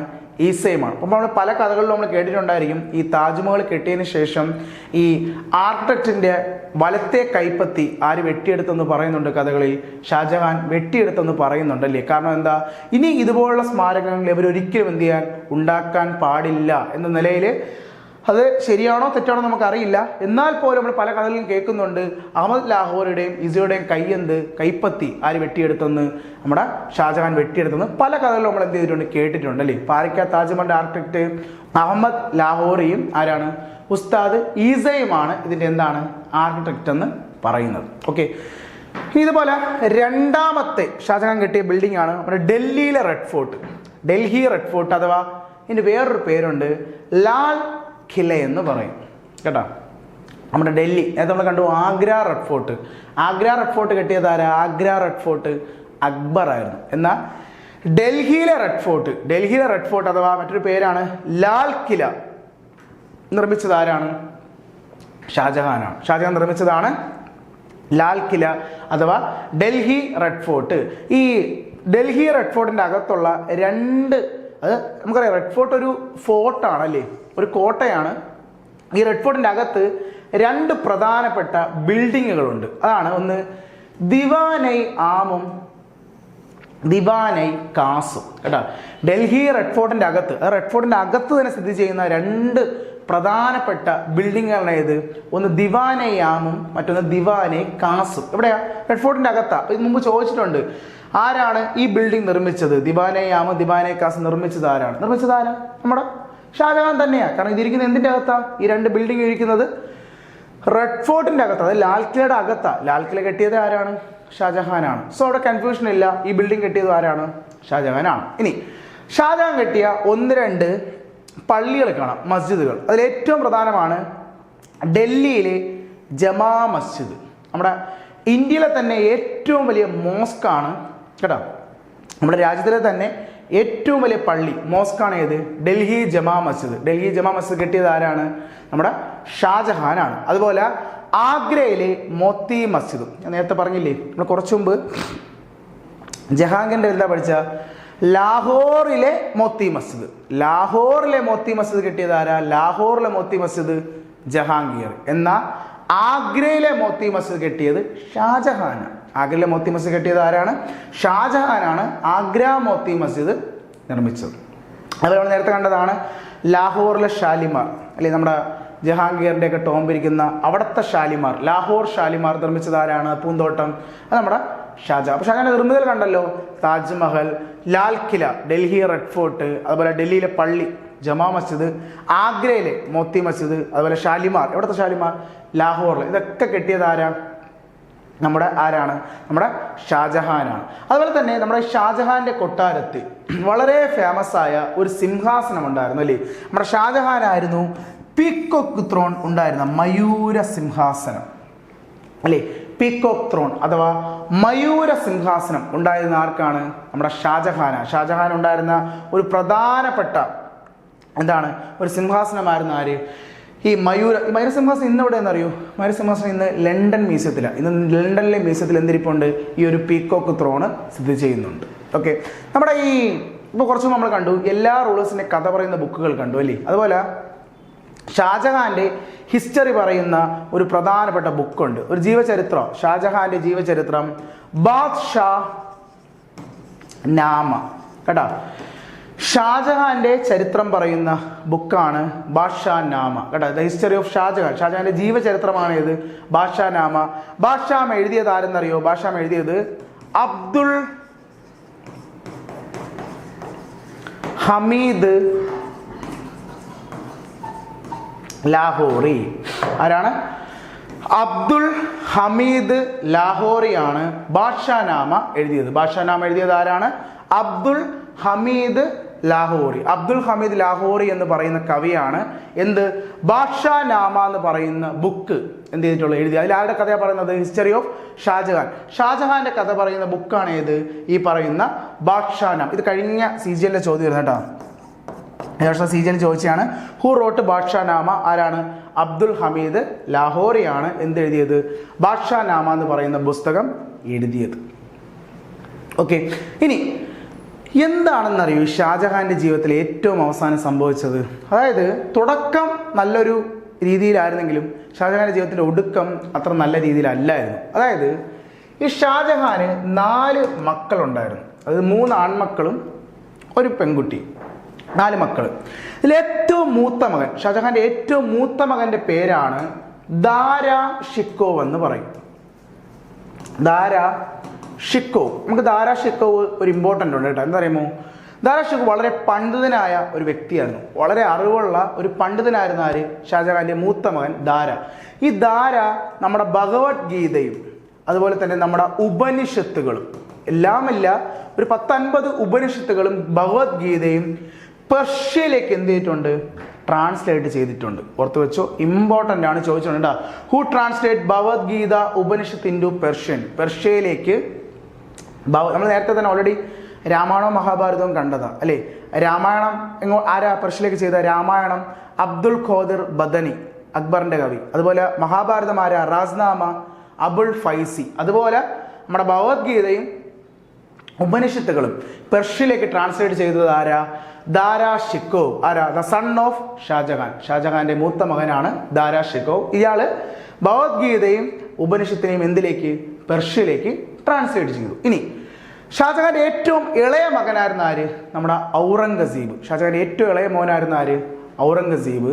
അപ്പോൾ എന്താ സംഭവിച്ചതെന്ന് വെച്ചാൽ ഈ ഔറംഗസീബ് ചെറുതിലേ തന്നെ ഇച്ചിരി ക്രുവൽ മെന്റാലിറ്റി ഉള്ള ഒരു വ്യക്തിയായിരുന്നു. അത് മാത്രമല്ല ഒരു മതഭ്രാന്തൻ കൂടിയായിരുന്ന ആര്? ഔറംഗസീബ്. അതുകൊണ്ട് തന്നെ ഷാജഹാന് അദ്ദേഹത്തിന്റെ മൂത്ത മകനെയായിരുന്നു അടുത്ത റൂളറായി കൊണ്ടുവരാൻ ആഗ്രഹം. ആരെയായിരുന്നു? ദാരാ ഷിക്കോവ്. ദാരാ ഷിക്കോവ് നല്ല പണ്ഡിതനും നല്ല കൈൻഡ് ദയാലുവായിട്ടുള്ള വ്യക്തിയായിരുന്നു. ആര്? ദാര. പക്ഷെ ഇവിടെ എന്ത് സംഭവിച്ചതെന്ന് വെച്ചാൽ നമ്മുടെ ഷാജഹാൻ ഈ 3 ആൺമക്കളെയും 3 പ്രദേശത്ത് എന്തായി നിയമിച്ചു? 3 പ്രദേശങ്ങളിൽ അധികാരികളായി നിയമിച്ചു. അതായത് പറയാം ഗവർണർ. ഞാൻ നേരത്തെ പറഞ്ഞില്ലേ മുളമാടിക്കൽ ഇഷ്ടംപോലെ പ്രദേശമുണ്ട്. അവിടേക്ക് അവരെന്ത് ചെയ്യും? ഓരോ വ്യക്തികളെ ഗവർണർമാരായി നിലനിർത്തും അല്ലേ? അപ്പോൾ അതിൽ ഷാജഹാൻ 3 ആൺമക്കളെയും 3 പ്രദേശത്തെ ഗവർണർമാരായി എന്ത് ചെയ്തു? നിയമിച്ചു. ഇതിൽ നമ്മുടെ ഔറംഗസീബിനെ ഗവർണറായി നിയമിച്ചത് എവിടെയെന്നറിയോ? നമ്മുടെ ദൗലത്താബാദ് ഓർമ്മയുണ്ടോ? നമ്മളിതിന് പഠിച്ചുള്ള സ്ഥലമാണല്ലേ? എവിടെയാ? സുൽത്താൻമാരുടെ കാലഘട്ടത്തിൽ അല്ലെ? ഡൽഹി സുൽത്താൻമാരുടെ ക്യാപിറ്റലായിരുന്നു ഏത്? ദൗലത്താബാദ്, അല്ലെങ്കിൽ പഴയ പേര് ദേവഗിരി. ഇപ്പോഴാണ് കേട്ടത് മുഹമ്മദ് ബിൻ തുഗ്ലക്കിന്റെ ക്യാപിറ്റൽ അല്ലേ? മുഹമ്മദ് ബിൻ തുഗ്ലക്ക് ഡൽഹിയിൽ നിന്നും തലസ്ഥാനത്ത് എവിടെ കൊണ്ടുപോയി? ദേവഗിരി അല്ലെ? താഴെ ഇങ്ങ് കൊണ്ടുവന്ന് ദേവഗിരി വെച്ചൊരു കഥ നമ്മൾ കേട്ടിട്ടില്ലേ? അഥവാ ഇവിടെ അന്നോട്ടുള്ള പേരാണെന്ത്? ദൗലത്താബാദ്. ഈ ദൗലത്താബാദിൽ ഗവർണറായി ഷാജഹാൻ ആരെ നിയമിച്ചു? ഔറംഗസീബിനെ നിയമിച്ചു. അങ്ങനെ ഔറംഗസീബ് ദൗലത്താബാദിൽ അധികാരിയായി ഇരിക്കുന്ന സമയത്താണ് ഇതേ ദൗലത്താബാദ് എന്ന പ്രദേശത്ത് ഒരു സംഭവം ഉണ്ടാവും. എന്താണ് സംഭവം എന്ന് വെച്ചാൽ ദൗലത്താബാദ് എന്ന സ്ഥലം ഇത് നമ്മുടെ ഇന്നത്തെ മഹാരാഷ്ട്ര റീജിയനാണ് ഈ ദൗലത്താബാദ് എന്ന പ്രദേശം. അപ്പോൾ ഈ പ്രദേശത്തിൻ്റെ ഏറ്റവും പ്രത്യേകത എന്ന് പറഞ്ഞാൽ ഈ മഹാരാഷ്ട്രയിലാണ് നമ്മുടെ രാജ്യത്ത് ഏറ്റവും കൂടുതൽ ബ്രാഹ്മണർ വസിക്കുന്ന സ്ഥലം, ബ്രാഹ്മൺസ്. അതുപോലെ തന്നെ ഈ ബ്രാഹ്മൺസിന് ഏറ്റവും പ്രധാനപ്പെട്ട അവർ ദൈവത്തിലേക്ക് കാണുന്നതാണ് നമ്മുടെ പശുക്കൾ എന്ന് പറയുന്നത്, അല്ലേ? അപ്പോൾ ബ്രാഹ്മണരും പശുക്കളും വലിയ രീതിയിൽ ഉള്ളൊരു പ്രദേശമാണ് ഇത് മഹാരാഷ്ട്ര റീജിയൻ.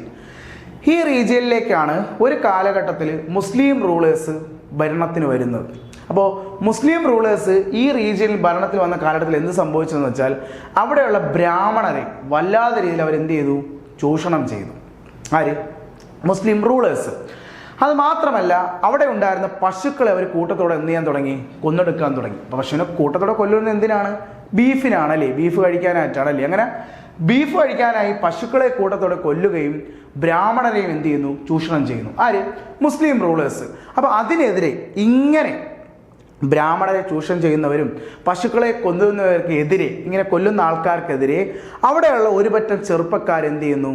ആക്രമിക്കാൻ തീരുമാനിക്കുന്നു. അതായത് ഇങ്ങനെ ചെയ്യുന്ന ആൾക്കാരെ അടിപറ്റിക്കാൻ അങ്ങനെ തീരുമാനിക്കുന്നു. അങ്ങനെ ഒരു കൂട്ടം ചെറുപ്പക്കാർ അണിചേരും. ഇത് 5 or 10 അങ്ങ് തുടങ്ങുമെങ്കിലും പയ്യെ ഈ സംഖ്യ കൂടി വരും. 10 100 ആവും, 100,000 ആവും, 10,000 ആവും, 10,000 50,000 ആവും. അങ്ങനെ ഒരു വലിയൊരു സൈന്യമായി മാറി കേട്ടാ. ഈ കൂട്ടത്തിലെ ചെറുപ്പക്കാർ 5 തുടങ്ങിയതാ, പക്ഷെ ആയിരക്കണക്കിന് ആൾക്കാരായി മാറി. ഇവരുടെ ലക്ഷ്യം എന്താ? ഇവരുടെ ലക്ഷ്യം ഒന്നേ ഉള്ളൂ, ബ്രാഹ്മണരെയും പശുക്കളെയും ചൂഷണം ചെയ്യുന്ന ആൾക്കാരെ അവരെന്ത് ചെയ്യും? അവർ അറ്റാക്ക് ചെയ്യും കേട്ടാ. അങ്ങനെ ഇതിങ്ങനെ നടക്കുന്ന സമയത്ത് തൊട്ടപ്പുറത്ത് ഈ കാര്യങ്ങളൊക്കെ ആര് കാണുന്നുണ്ട്? ഔറംഗസീബ് കാണുകയാണ്, അല്ലെങ്കിൽ ഔറംഗസീബ് ദൗലത്താബാദിലെ സംഭവം നടക്കുന്നത്. അപ്പോൾ ഔറംഗസീബ് തീരുമാനിച്ചു, യുവമാരെ വെറുതെ വിട്ടാൽ പറ്റൂല, യുവമാരെന്ത് ചെയ്യണം? അടിച്ചമർത്തണം.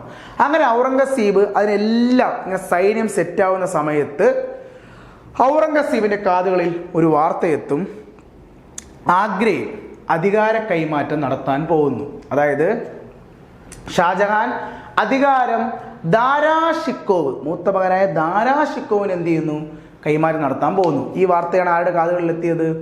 ഔറംഗസീബിൻ്റെ കാതുകളിൽ എത്തിയത്. ഔറംഗസീബ് എന്ത് ചെയ്യുന്നറിയോ? ഔറംഗസീബ് ഇവിടെ നിന്ന് നേരെ നോർത്തിൽ പോകും. അങ്ങനെ അവിടെ ഔറംഗസീബ് നേരെ ആഗ്രയിൽ വരികയും 2 ചേട്ടന്മാരെ എന്ത് ചെയ്യും? കൊല്ലും. ആരാ? നമ്മുടെ ദാരാഷിക്കോവിനെയും മറ്റേ ചേട്ടൻ എന്ത് ചെയ്യും? കൊല്ലുകയും അച്ഛനായ ഷാജഹാനെ പിടിച്ച് എന്ത് ചെയ്യും? ജയിലിലടയ്ക്കും. ഈ ജയിൽ എന്ന് പറയുന്നത് നമ്മുടെ ഈ താജ്മഹലിൻ്റെ തൊട്ടടുത്ത് തന്നെ വേറൊരു ബിൽഡിംഗ് ഉണ്ട്. താജ്മഹലിൻ്റെ തൊട്ടടുത്താണ് വേറൊരു ബിൽഡിംഗ് ഉണ്ട്. ആ ഒരു ബിൽഡിങ്ങിൽ എന്ത് ചെയ്യും? ഷാജഹാനെ പിടിച്ച് എന്ത് ചെയ്യും? അടയ്ക്കും. ഷാജഹാനെ പിടിച്ച് അവിടെ അടയ്ക്കും. ആര്? നമ്മുടെ ഔറംഗസീബ്. അങ്ങനെ ആ ഒരു കുഞ്ഞു ബിൽഡിംഗ്, കുഞ്ഞു ബിൽഡിംഗ് പോയാൽ നേരിട്ട് പോയാൽ കാണാൻ പറ്റും. അതിനകത്ത് ഒരു ചെറിയൊരു കിളിവാതിലുണ്ട്. ആ കിളിവാതിൽ നമുക്ക് എന്ത് കാണാൻ പറ്റും? താജ്മഹൽ കാണാൻ പറ്റും. അങ്ങനെ അവിടെ കിടന്ന് നരകിച്ചാണ് ഏറ്റവും അവസാനം ആര് മരിക്കുന്നത്? ഷാജഹാൻ മരിക്കുന്നത്. ഷാജഹാന്റെ ടോംബ് എവിടെയെന്നറിയോ? ഷാജഹാന്റെ ശവകുടീരം താജ്മഹലിലാണ്. അത് ആഗ്രയിലെ താജ്മഹലിലാണ് ആരുടെ ശവകുടീരം ഇരിക്കുന്നത്? ഷാജഹാന്റെ ശവകുടീരം സ്ഥിതി ചെയ്യുന്നത്. അങ്ങനെ അധികാരത്തിലേക്ക് ആര് വരും? നമ്മുടെ ഔറംഗസീബ് വരും. അങ്ങനെയാണ് അധികാരത്തിലേക്ക് ആരെത്തുന്നത്? ഔറംഗസീബ് എത്തിപ്പെടുന്നത്. അപ്പം നമ്മൾ നെക്സ്റ്റ് നോക്കാൻ പോണതാ ഷാജഹാന്റെ മകൻ ഔറംഗസീബ് അഥവാ ആലംഗീർ. നമ്മുടെ ഔറംഗസീബിന് 2 നിക്നെയിം ഉണ്ടായിരുന്നു. ഒന്ന് ആലംഗീർ. ആലംഗീർ എന്ന് പറഞ്ഞാൽ ലോകം കീഴടക്കിയവൻ എന്ന അർത്ഥം, ലോകം കീഴടക്കിയവൻ. അതുപോലെ മറ്റൊന്നാണ് സിന്ധുബീർ. സിന്ധുബീർ എന്ന് പറഞ്ഞാൽ ലിവിങ് സെയിന്റ്, ജീവിക്കുന്ന സന്യാസി കേട്ടോ. ജീവിക്കുന്ന സന്യാസി, ലിവിങ് സെയിന്റ് കേട്ടോ. സിന്ധുബീർ കേട്ടോ. അഥവാ ആലംഗീർ, ലോകം കീഴടക്കിയവൻ. ലോകം കീഴടക്കിയവൻ എന്നും അതുപോലെ തന്നെ സിന്ധുബീർ, ലിവിങ് സെയിന്റ് എന്നൊക്കെ അറിയപ്പെട്ടത് ആരാണ്? ഔറംഗസീബാണ്. ആരാണ്? ഔറംഗസീബ് കേട്ടോ. ഇനി ഞാൻ നേരത്തെ സൂചിപ്പിച്ചതാണ്, ഔറംഗസീബ് ഒരു മതഭ്രാന്തൻ എന്ന് ഞാൻ പറഞ്ഞു അല്ലേ. അതിൽ 2 കാര്യങ്ങൾ നമുക്കതിൽ പഠിക്കാൻ പറ്റും. ഒന്ന് കണക്ഷൻ എന്താണെന്ന് വെച്ചാൽ, നമ്മുടെ നേരത്തെ നിരോധിച്ച ജസിയ ഇല്ലേ, നമ്മുടെ ജസിയ ആരാ നിരോധിച്ചത്? അക്ബർ അല്ലേ. ആ ജസിയ ഒരിക്കൽ കൂടി ആര് കൊണ്ടുവരും? ഔറംഗസീബ് കൊണ്ടുവരും കേട്ടോ. അത് അക്ബർ നിരോധിച്ച ജസിയ, അത് നമുക്കറിയാം. ജസിയ എന്താ? നോൺ മുസ്ലിം അടയ്ക്കേണ്ട റിലീജിയസ് ടാക്സ്. ആ ടാക്സ് ഒരിക്കൽ കൂടെ ആര് കൊണ്ടുവരും? ഔറംഗസീബ് കൊണ്ടുവരും കേട്ടോ. അപ്പോൾ ഔറംഗസീബ് ഒരിക്കൽ കൂടി എന്ത് ടാക്സ്? ജസിയ കൊണ്ടുവരും. അപ്പോൾ അതൊരു മതപരമായ വിഷയമാണല്ലേ, അപ്പോൾ അതൊരു മതഭ്രാന്തന. രണ്ടാമത്തെ വിഷയം എന്ന് വെച്ചാൽ ഔറംഗസീബ് നമ്മൾ പഠിച്ചിട്ടുള്ളതാണല്ലേ, നമ്മുടെ 9ാമത്തെ സിഖ് ഗുരുവായ തേജ് ബഹദൂറിനെ കൊല്ലും. നമ്മൾ പഠിച്ചതാണ്, സിഖിസത്തിൽ പഠിച്ചതാണ്. 2 സിഖ് ഗുരുവാണ് കൊല്ലപ്പെട്ടത്. 5ാമത്തെ ഗുരുവായ അർജൻ ദേവിനെ നേരത്തെ ജഹാംഗീർ കൊന്നു. 9ാമത്തെ ഗുരുവായ തേജ് ബഹദൂറിനോട് ഔറംഗസീബ് പറയും മതം മാറാൻ. എന്നാ തേജ് ബഹദൂർ സമ്മതിക്കുമോ? ഇല്ല. അങ്ങനെ തേജ് ബഹദൂറിന്റെ തല ആര് വെട്ടിയെടുക്കും? ഔറംഗസീബ് വെട്ടിയെടുക്കും. അങ്ങനെ 9ാമത്തെ സിഖ് ഗുരുവായ തേജ് ബഹദൂറിനെ കൊന്ന മുഗൾ ഭരണാധികാരി ആര്? ആലംഗീർ അഥവാ ഔറംഗസീബ്. ഓക്കെ, ഇനി ഔറംഗസീബിന്റെ ഏറ്റവും പ്രധാനപ്പെട്ട 2 നിർമ്മിതികൾ പറഞ്ഞു തരാം. അതിലൊന്നാണ് ഡൽഹിയിലെ മോത്തി മസ്ജിദ്. 3ാമത്തെ അല്ലേ, ലാഹോർ, ആഗ്ര, ഡൽഹി. ലാഹോറിലാര്? ജഹാംഗീർ. ആഗ്ര ആര്? ഷാജഹാൻ. ഡൽഹിയിലെ മോത്തി മസ്ജിദ് കെട്ടിയതാരാ? ഔറംഗസീബ്. ഇനി അതുപോലെ പുള്ളി കെട്ടിയ വേറൊരു സ്മാരകമാണ് നമ്മുടെ മഹാരാഷ്ട്രയിലെ ഔറംഗാബാദിലെ ബീബി കാ മക്ബറ എന്ന സ്മാരകം. ഈ ഔറംഗാബാദിന് ഇന്നത്തെ ഒരു പേരുണ്ട് കേട്ടോ. മഹാരാഷ്ട്രയിലെ ഔറംഗാബാദിന്റെ ഇപ്പോഴത്തെ പേര് ഛത്രപതി സാംബാജി നഗർ എന്ന. ഛത്രപതി സാംബാജി. ഈ ഛത്രപതി സാംബാജി നമ്മുടെ ശിവജിയുടെ മോന. ഛത്രപതി ശിവജിയുടെ മകനാണ് ഛത്രപതി സാംബാജി. ഈ ഛത്രപതി സാംബാജി നഗർ എന്നാണ് ഇന്ന് മഹാരാഷ്ട്രയിലെ ഔറംഗാബാദിന്റെ ഇപ്പോഴത്തെ പേര്, പുതിയ പേര് കേട്ടാ. ഈ സാംബാജിയും ഔറംഗസീബും തമ്മിലൊരു ബന്ധമുണ്ട്. ഈ ശിവജിയുടെ, നമ്മുടെ ഈ ഛത്രപതി ശിവജിയുടെ ഏറ്റവും വലിയ ശത്രുവായിരുന്ന ആര്? നമ്മുടെ ഔറംഗസീബ്. ഔറംഗസീബ് ആരും തമ്മിൽ, ശിവജിയും തമ്മിൽ വലിയൊരു ശത്രുത ഉണ്ടായിരുന്നു. അങ്ങനെ ഈ ശിവജിയുടെ മോനായ സാംബാജിയെ ആര് കൊല്ലും? ഔറംഗസീബ് കൊല്ലും അന്ന് കേട്ടോ. അന്ന് ഈ സാംബാജി ആര് കൊല്ലും? ഔറംഗസീബ് കൊല്ലും. അങ്ങനെ ഇന്നിപ്പോ മഹാരാഷ്ട്ര സർക്കാർ ഔറംഗസീബിന്റെ പേരിൽ അറിയപ്പെടുന്ന ഔറംഗാബാദിന്റെ പേര് മാറ്റി ആരുടെ പേരിടും? സാംബാജിയുടെ പേര് ഇന്നിടും കേട്ടോ. അതുകൊണ്ടാണ് ആ പേര് സാംബാജി, ഛത്രപതി സാംബാജി. എന്താ ഇവർ തമ്മിൽ ബന്ധം? ഈ സാംബാജിയെ പണ്ട് കൊന്നതാരാ? ഔറംഗസീബ. ഈ പ്രദേശത്ത്, ഈ സ്ഥലത്ത് ഉള്ളൊരു പ്രധാനപ്പെട്ട സ്മാരകമാണ് ആര്? ഈ ബീബി കാ മക്ബറ. ബീബി കാ മക്ബറ ഔറംഗസീബിന്റെ ഭാര്യയുടെ ടോംബ. ഔറംഗസീബിന്റെ ഭാര്യയുടെ ശവകുടീരമാണ് ഇത്, ഈ ബീബി കാ മക്ബറ. ബീബി കാ മക്ബറ ആണെങ്കിൽ നമുക്കൊരു കഥ ഓർത്ത് വെക്കാം. എന്താണെന്ന് വെച്ചാൽ, ഈ താജ്മഹൽ എന്ന് പറയുന്നത് ഷാജഹാൻ എന്തിനാ അത് കെട്ടിയത്? ഷാജഹാന്റെ ഭാര്യ മുംതാസ് മഹലിന്റെ ടോംബ അല്ലേ? ഷാജഹാന്റെ ഭാര്യയായ മുംതാസ് മഹലിന് വേണ്ടിയാണ് ആ സ്മാരകം കെട്ടിക്കൊടുത്തത് അല്ലേ? എന്നാൽ ഔറംഗസീബ് അതിൻ്റെ ഭാര്യയ്ക്ക് വേണ്ടി ബീബി കാ മക്ബറ എന്ന സ്മാരകം കെട്ടി. എന്താണെന്ന് വെച്ചാൽ ഒരു സംഭവമുണ്ട്. ഈ ബിഗ് മക്ബറ നമ്മൾ പെട്ടെന്ന് കണ്ട, അതിൻ്റെ ഫ്രണ്ട് വ്യൂ നമ്മൾ കണ്ടാൽ മനസ്സിലാവും അത് താജ്മഹലിനെ അതുപോലെ ഉണ്ടാക്കി വെച്ചേക്കുക. താജ്മഹലിനെ അതേപാടി ഉണ്ടാക്കി വെച്ചേക്കുന്ന ഒരു സ്മാരകമാണ് അത് ബീബി കാ മക്ബറ എന്ന് പറയുന്നത് കേട്ടോ. താജ്മഹൽ എന്ന് പറഞ്ഞാൽ ഇതിന് നമ്മൾ പറയും മിനി താജ്മഹൽ അഥവാ ഡ്യൂപ്ലിക്കേറ്റ് താജ്മഹൽ എന്ന് പറയുന്നുണ്ട് കേട്ടോ. ബീബി കാ മക്ബറ നമ്മൾ വിശേഷിക്കുന്ന പേരാണ് എന്ത്? മിനി താജ്മഹൽ അഥവാ ഡ്യൂപ്ലിക്കേറ്റ് താജ്മഹൽ എന്ന് പറയും കേട്ടോ. റിപ്ലിക്ക ഓഫ് താജ്മഹൽ എന്ന് പറഞ്ഞാൽ താജ്മഹൽ പോലെ തന്നെ ഇരിക്കുന്ന ഒരു സ്മാരകമാണ് ഇത്, ഈ ബീബി കാ മക്ബറ. പക്ഷെ ഇരിക്കുന്ന എവിടെയാ? ഇത് മഹാരാഷ്ട്രയിലെ ഔറംഗാബാദ്. അതാണ് ഇതാ ബിൽഡിംഗ് കേട്ടോ. പക്ഷെ നമുക്ക് താജ്മഹൽ പോലെ എന്നേ ഉള്ളൂ, താജ്മഹലിന്റെ ആ ലുക്ക് കിട്ടില്ലേ. ഇപ്പൊ താജ്മഹൽ എന്ന് പറഞ്ഞാൽ 720p ആണെങ്കിൽ ഇത് 144p നമ്മളിങ്ങനെ പറയൂലേ, ആ ഒരു രൂപത്തിലുള്ള ഒരു സ്മാരകമാണ് ബീബി കാ മക്ബറ. ഇതിരിക്കുന്ന എവിടെയാ? മഹാരാഷ്ട്രയിലാണ്, ഔറംഗാബാദ് കേട്ടോ. അത് ബിൽഡ് ചെയ്ത ആരാണ്? നമ്മുടെ ഔറംഗസീബാണ്. ഇതേ ഔറംഗാബാദിലാണ് ആദ്യ ടോംബു ഇരിക്കുന്ന നമ്മുടെ ഔറംഗസീബിന്റെ ശവകുടീരം കേട്ടോ. ഔറംഗസീബിന്റെ ശവകുടീരം ഇരിക്കുന്ന ഇവിടെ തന്നെയാണ്, ഇതേ ഔറംഗാബാദിൽ തന്നെയാണ് സ്ഥിതി ചെയ്യുന്നത്. ഞാൻ തുടക്കത്തിൽ പറഞ്ഞു, ഈ ഔറംഗസീബിന്റെ ഏറ്റവും വലിയ ശത്രുവാണ് ആര്? നമ്മുടെ ഈ ഛത്രപതി ശിവജി എന്ന് പറയുന്നത്. അതെന്താ കഥ എന്ന് വെച്ചാൽ, നമ്മൾ നേരത്തെ ഒരു കഥയിൽ പറഞ്ഞില്ലേ, ഈ ദൗലത്താബാദിൽ ഔറംഗസീബ് ഗവർണറായി പോയിരുന്നല്ലോ. ആ സമയത്ത് അവിടെ ഈ ബ്രാഹ്മണരെയും പശുക്കളെയൊക്കെ സംരക്ഷിക്കുന്നതിന് വേണ്ടി ഒരു ചെറുപ്പക്കാർ കൂടുകയും അത് വലിയൊരു സൈന്യമായി മാറുകയെന്ന് പറഞ്ഞില്ലേ. ആ ചെറുപ്പക്കാർ അല്ലെങ്കിൽ ആ സൈന്യത്തിന്റെ തലവനായിരുന്നു ഛത്രപതി ശിവജി കേട്ടോ. ആ സൈന്യത്തിന്റെ തലവനായിരുന്ന ആര്? ഛത്രപതി ശിവജി. പിൻകാലത്ത് ഔറംഗസീബിന്റെ ഏറ്റവും വലിയ ശത്രുവായിരുന്ന ആര്? ഈ ഛത്രപതി ശിവജി. കാരണം ഛത്രപതി ശിവജി എന്ന് പറയുന്ന ആള് എന്താ? ബ്രാഹ്മണരെയും പശുക്കളെയും സംരക്ഷിക്കുന്ന ആളാണ്. സോ അത് ആർക്ക് ഉൾക്കൊള്ളാൻ പറ്റിയില്ല? ഔറംഗസീബിന്. അങ്ങനെ ഔറംഗസീബ് എന്ത് ചെയ്യുന്നു വെച്ചാൽ, ഔറംഗസീബ് ആരുമായി യുദ്ധം പ്രഖ്യാപിക്കും?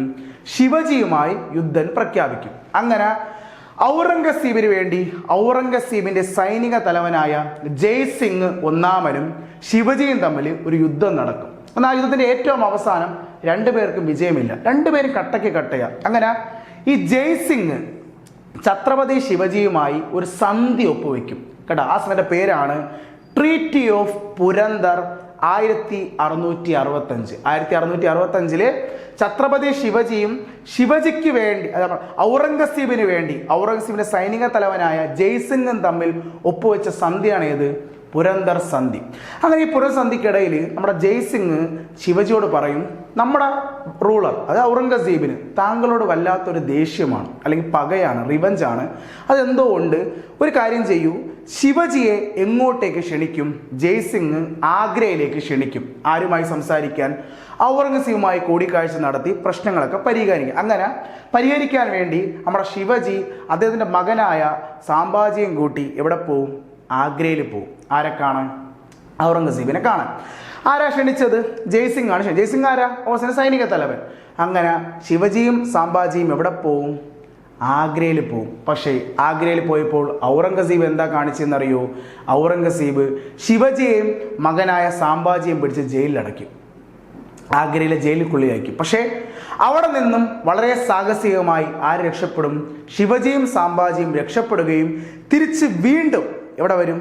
മഹാരാഷ്ട്രയിൽ വരും. ഇതേ സ്ഥലത്ത് വരികയും മുഗളന്മാർക്കെതിരെ, അതായത് ഔറംഗസീബിനെതിരെ അവരൊരു ഡൈനാസ്റ്റി ഇന്ത്യയിൽ ഉണ്ടാക്കും. ആ ഡൈനാസ്റ്റിയുടെ പേരാണ് മറാത്ത ഡൈനാസ്റ്റി. ആരാ മറാത്ത ഡൈനാസ്റ്റിയുടെ സ്ഥാപകൻ? ഛത്രപതി ശിവജി. എന്തിനാ ഛത്രപതി ശിവജി മറാത്ത ഡൈനാസ്റ്റി രൂപീകരിച്ചത്? ഔറംഗസീബ്, അതായത് മുഗൾ സാമ്രാജ്യത്തെ തകർക്കാൻ വേണ്ടി, അവരെ നേരിടാൻ വേണ്ടി, മുഗളന്മാരെ നേരിടാൻ വേണ്ടി ഛത്രപതി ശിവജി രൂപീകരിച്ച ഡൈനാസ്റ്റിയാണ് ഏത്? മറാത്ത സാമ്രാജ്യം എന്ന് പറയുന്നത് കേട്ടോ. അപ്പോൾ ശിവജിയുടെ ഏറ്റവും വലിയ ശത്രു ഔറംഗസീബും ഔറംഗസീബിന്റെ ഏറ്റവും വലിയ ശത്രു ആരായിരുന്നു? ശിവജിയുമാണ്. രണ്ടും ശക്തരായ, ഒരേ അറ്റ് എ ടൈം രണ്ട് ശക്തരായ ഭരണാധികാരിയായിരുന്നു ആര്? ശിവജിയും ഔറംഗസീബും. ഓക്കെ, അങ്ങനെ ഔറംഗസീബിന്റെ ടോംബ് എവിടെ ഇരിപ്പുണ്ട്? ഔറംഗസീബിന്റെ ടോംബ് ഔറംഗാബാദിൽ സ്ഥിതി. നമുക്ക് മറാത്ത സാമ്രാജ്യത്തിൽ ഒരിക്കൽ കൂടി നമുക്ക് ഇതേ സംഭവം ഒരിക്കൽ കൂടി നമുക്ക് എന്ത് ചെയ്യാം? കാണാൻ പറ്റും കേട്ടോ. അങ്ങനെ ഔറംഗസീബിന്റെ ടോംബ് എവിടെ ഇരിക്കുന്നു? ഔറംഗാബാദിൽ സ്ഥിതി ചെയ്യുന്നു. ഈ ഔറംഗസീബോടെ കഴിയുന്നതും ശരിക്കും ഔറംഗസീബ് കഴിയുമ്പോൾ മുഗൾ ഡൈനാസ്റ്റിയോടെ തീരുന്നില്ല. പക്ഷേ ഔറംഗസീബ് കഴിയുന്നതോടെ മുഗൾ സാമ്രാജ്യം തകർന്നു പോകും. അതായത് മുഗൾ കാലഘട്ടം രണ്ട് പീരീഡാണ് പറയുന്നത്. ഗ്രേറ്റർ മുഗൾസും ഉണ്ട്, ലേറ്റർ മുഗൾസും ഉണ്ട്. ഗ്രേറ്റർ മുഗൾസും ഉണ്ട്, ലേറ്റർ മുഗൾസും ഉണ്ട്. ഈ ഗ്രേറ്റർ മുഗൾസ് എന്ന കാലഘട്ടം നമ്മുടെ ബാബർ മുതൽ ഔറംഗസീബോടെ തീരുകയാണ്. ഗ്രേറ്റർ. അത് കഴിഞ്ഞാണ് ലേറ്റർ വരുന്നത്. അത് ഔറംഗസീബിന്റെ മകൻ തൊട്ടാണ് ലേറ്റർ. അങ്ങോട്ട് 1857 വരെ പോകും. 1857 ആണ് മുഗൾസിന്റെ ഏറ്റവും നമുക്കറിയാം first war of Indian independence. അതുവരെ ആരുണ്ട്? ഇന്ത്യ ഭരിക്കുന്നുണ്ട് മുഗൾസ്. പക്ഷേ ഔറംഗസീബിന് ശേഷം പിന്നെ നമ്മൾ കാണുന്ന മുഗൾസ് എന്ന് പറഞ്ഞാൽ ഇന്ത്യയിലെ ഒരു നാട്ടുരാജ്യത്തിന് തുല്യമാണ്, ഒരു പ്രിൻസിന് തുല്യമാണ്. കാരണം എന്താ? തകർന്നു പോയി ആര്? മുഗൾ സാമ്രാജ്യം. സോ നമ്മൾ എപ്പോഴും പഠിക്കേണ്ടത് ഏത് മുഗൾസ് എന്നറിയോ? ഗ്രേറ്റർ മുഗൾസിലെ ഈ 6 റൂളേഴ്സിനെയാണ് നമ്മൾ പഠിച്ചിരിക്കേണ്ടത്. സോ ലേറ്റർ 1-2 പേരുകളുണ്ട്. നമുക്ക് അങ്ങോട്ട് പോകുന്ന കുറച്ച് ഭാഗങ്ങളുണ്ട്, പ്ലാസി, ബക്സാർ, ആ ഭാഗങ്ങൾ നമുക്ക് പരിചയപ്പെടാം. ആ സമയത്തൊക്കെ ആരാണ് മുഗൾ റൂളേഴ്സ്? ഓക്കെ, അപ്പോൾ ഇതാണ് നമ്മുടെ മുഗൾ സാമ്രാജ്യം എന്ന് പറയുന്നത്. ഓക്കെ, ഇനി നമുക്ക് കുറച്ച് ക്വസ്റ്റ്യൻസ് കൂടെ ഡിസ്കസ് ചെയ്യാം. ക്വസ്റ്റ്യൻ എന്താണ്? In which year battle of Haldighati happen? Haldighati ആരൊക്കെ? അക്ബർ vs മഹാറാണ പ്രതാപ്. ഏത് വർഷോടാ? 1576 അല്ലേ? 56 രണ്ടാം പാനിപ്പത്ത് അല്ലേ? സെക്കൻഡ് പാനിപ്പത്ത്, ഫസ്റ്റ് പാനിപ്പത്ത് അല്ലേ? ഒന്നാം പാനിപ്പത്ത്, രണ്ടാം പാനിപ്പത്ത്. ഹാൽഡിഗഡ് ഏത് വർഷം? 1576. ഓക്കെ, ദെൻ അടുത്ത ക്വസ്റ്റ്യൻ. ഹു റോട്ട് ഹുമയൂൺ നാമ? ആരാ ഹുമയൂൺ നാമ എഴുതിയത്? ഹുമയൂൺ നാമ എഴുതിയത് ഹുമയൂൺ ആണോ? ഹുമയൂൺ അല്ല. പക്ഷെ ഹുമയൂണിന്റെ സിസ്റ്റർ ആരാ? ഇതിൽ സഹോദരി ഗുൽബദൻ ബീഗം അല്ലേ? ഹുമയൂണിന്റെ സിസ്റ്റർ ആരാണ്? ഗുൽബദൻ ബീഗമാണ് എന്തെഴുതിയത്? ഹുമയൂൺ നാമ എഴുതിയത്. എന്നാ ബീഗം എന്തായിരുന്നു? ബീഗം ആരായിരുന്നു? പുള്ളിക്കാരൻ്റെ ഭാര്യയാണ് ടോംബ് ഉണ്ടാക്കിയത്. ഹുമയൂൺ ടോംബ് ഉണ്ടാക്കിയത് ആരാ? ബീഗമാണ്. ഓക്കെ, ദെൻ അടുത്ത question. Who who build red fort at Agra? അല്ലെ, റെഡ് ഫോർട്ട് അറ്റ് ഡൽഹി അല്ല, ആഗ്രയാ. അപ്പൊ റെഡ് ഫോർട്ട് ആഗ്ര എന്ന് ചോദിച്ചാൽ ഏത് ഫോർട്ടാ? ആഗ്ര ഫോർട്ടാ. ആഗ്ര ഫോർട്ട് കെട്ടിയത് ആരാടാ? ആഗ്ര ഫോർട്ട് കെട്ടിയത് അക്ബറാണ്. പക്ഷെ ഇതിപ്പോ ഡൽഹി ആയിരുന്നെങ്കിലോ? Who build red fort Delhi? Delhi ആയിരുന്നെങ്കിൽ ഉത്തരം ഷാജഹാൻ. ഡൽഹി ആയിരുന്നെങ്കിൽ എന്താ? ഷാജഹാനാണ്. പക്ഷെ ഇത് ആഗ്ര ആയതുകൊണ്ട് ആഗ്ര ഫോർട്ട് കെട്ടിയത് ആരാ? അക്ബറാണ്. ഓക്കെ, ദെൻ അടുത്ത question. Who is the revenue minister of Akbar? ആരാണ് അക്ബറിന്റെ റവന്യൂ മിനിസ്റ്റർ? ആരാണ് അക്ബറിന്റെ ധനകാര്യമന്ത്രി? ആരെന്നറിയോ? ആരാ നമ്മൾ പഠിച്ചതാ? അക്ബറിന്റെ റവന്യൂ മിനിസ്റ്റർ ആരാ? അക്ബറിന്റെ റവന്യൂ മിനിസ്റ്റർ രാജാ തോഡർമൽ. രാജാ തോഡർമല്ലാണ് അക്ബറിന്റെ എന്തെന്ന് പറയുന്നത്? റവന്യൂ മിനിസ്റ്റർ എന്ന് പറയുന്നത്. അക്ബറിന്റെ റവന്യൂ മിനിസ്റ്റർ ആരാണ്? രാജാ തോഡർമൽ. രാജാ തോഡർമല്ലാണ് അക്ബറിന്റെ എന്താണ്? Revenue minister. നമ്മൾ പഠിച്ചതാണല്ലേ. ബീർബൽ ആരാ? അക്ബറിന്റെ പ്രധാനമന്ത്രി. ടാൻസൻ ആരാ? മ്യൂസിഷ്യൻ. മാൻസിംഗ് ആരാ? സൈനിക തലവൻ. ഓക്കെ ഓക്കെ അപ്പോൾ ഇതോടുകൂടി നമ്മുടെ എന്താണ് മുഗൾ ഡൈനാസ്റ്റി എന്ന ചാപ്റ്റർ നമുക്കിവിടെ എന്ത് ചെയ്യണം? വൈൻഡപ്പ് ആവുകയാണ്. നമുക്ക് നെക്സ്റ്റ് മിഡിൽ ഹിസ്റ്ററിയിലെ ബാക്കി ഡൈനാസ്റ്റികൾ നെക്സ്റ്റ് ക്ലാസ്സിൽ വീണ്ടും കാണാം. Okay, thank you.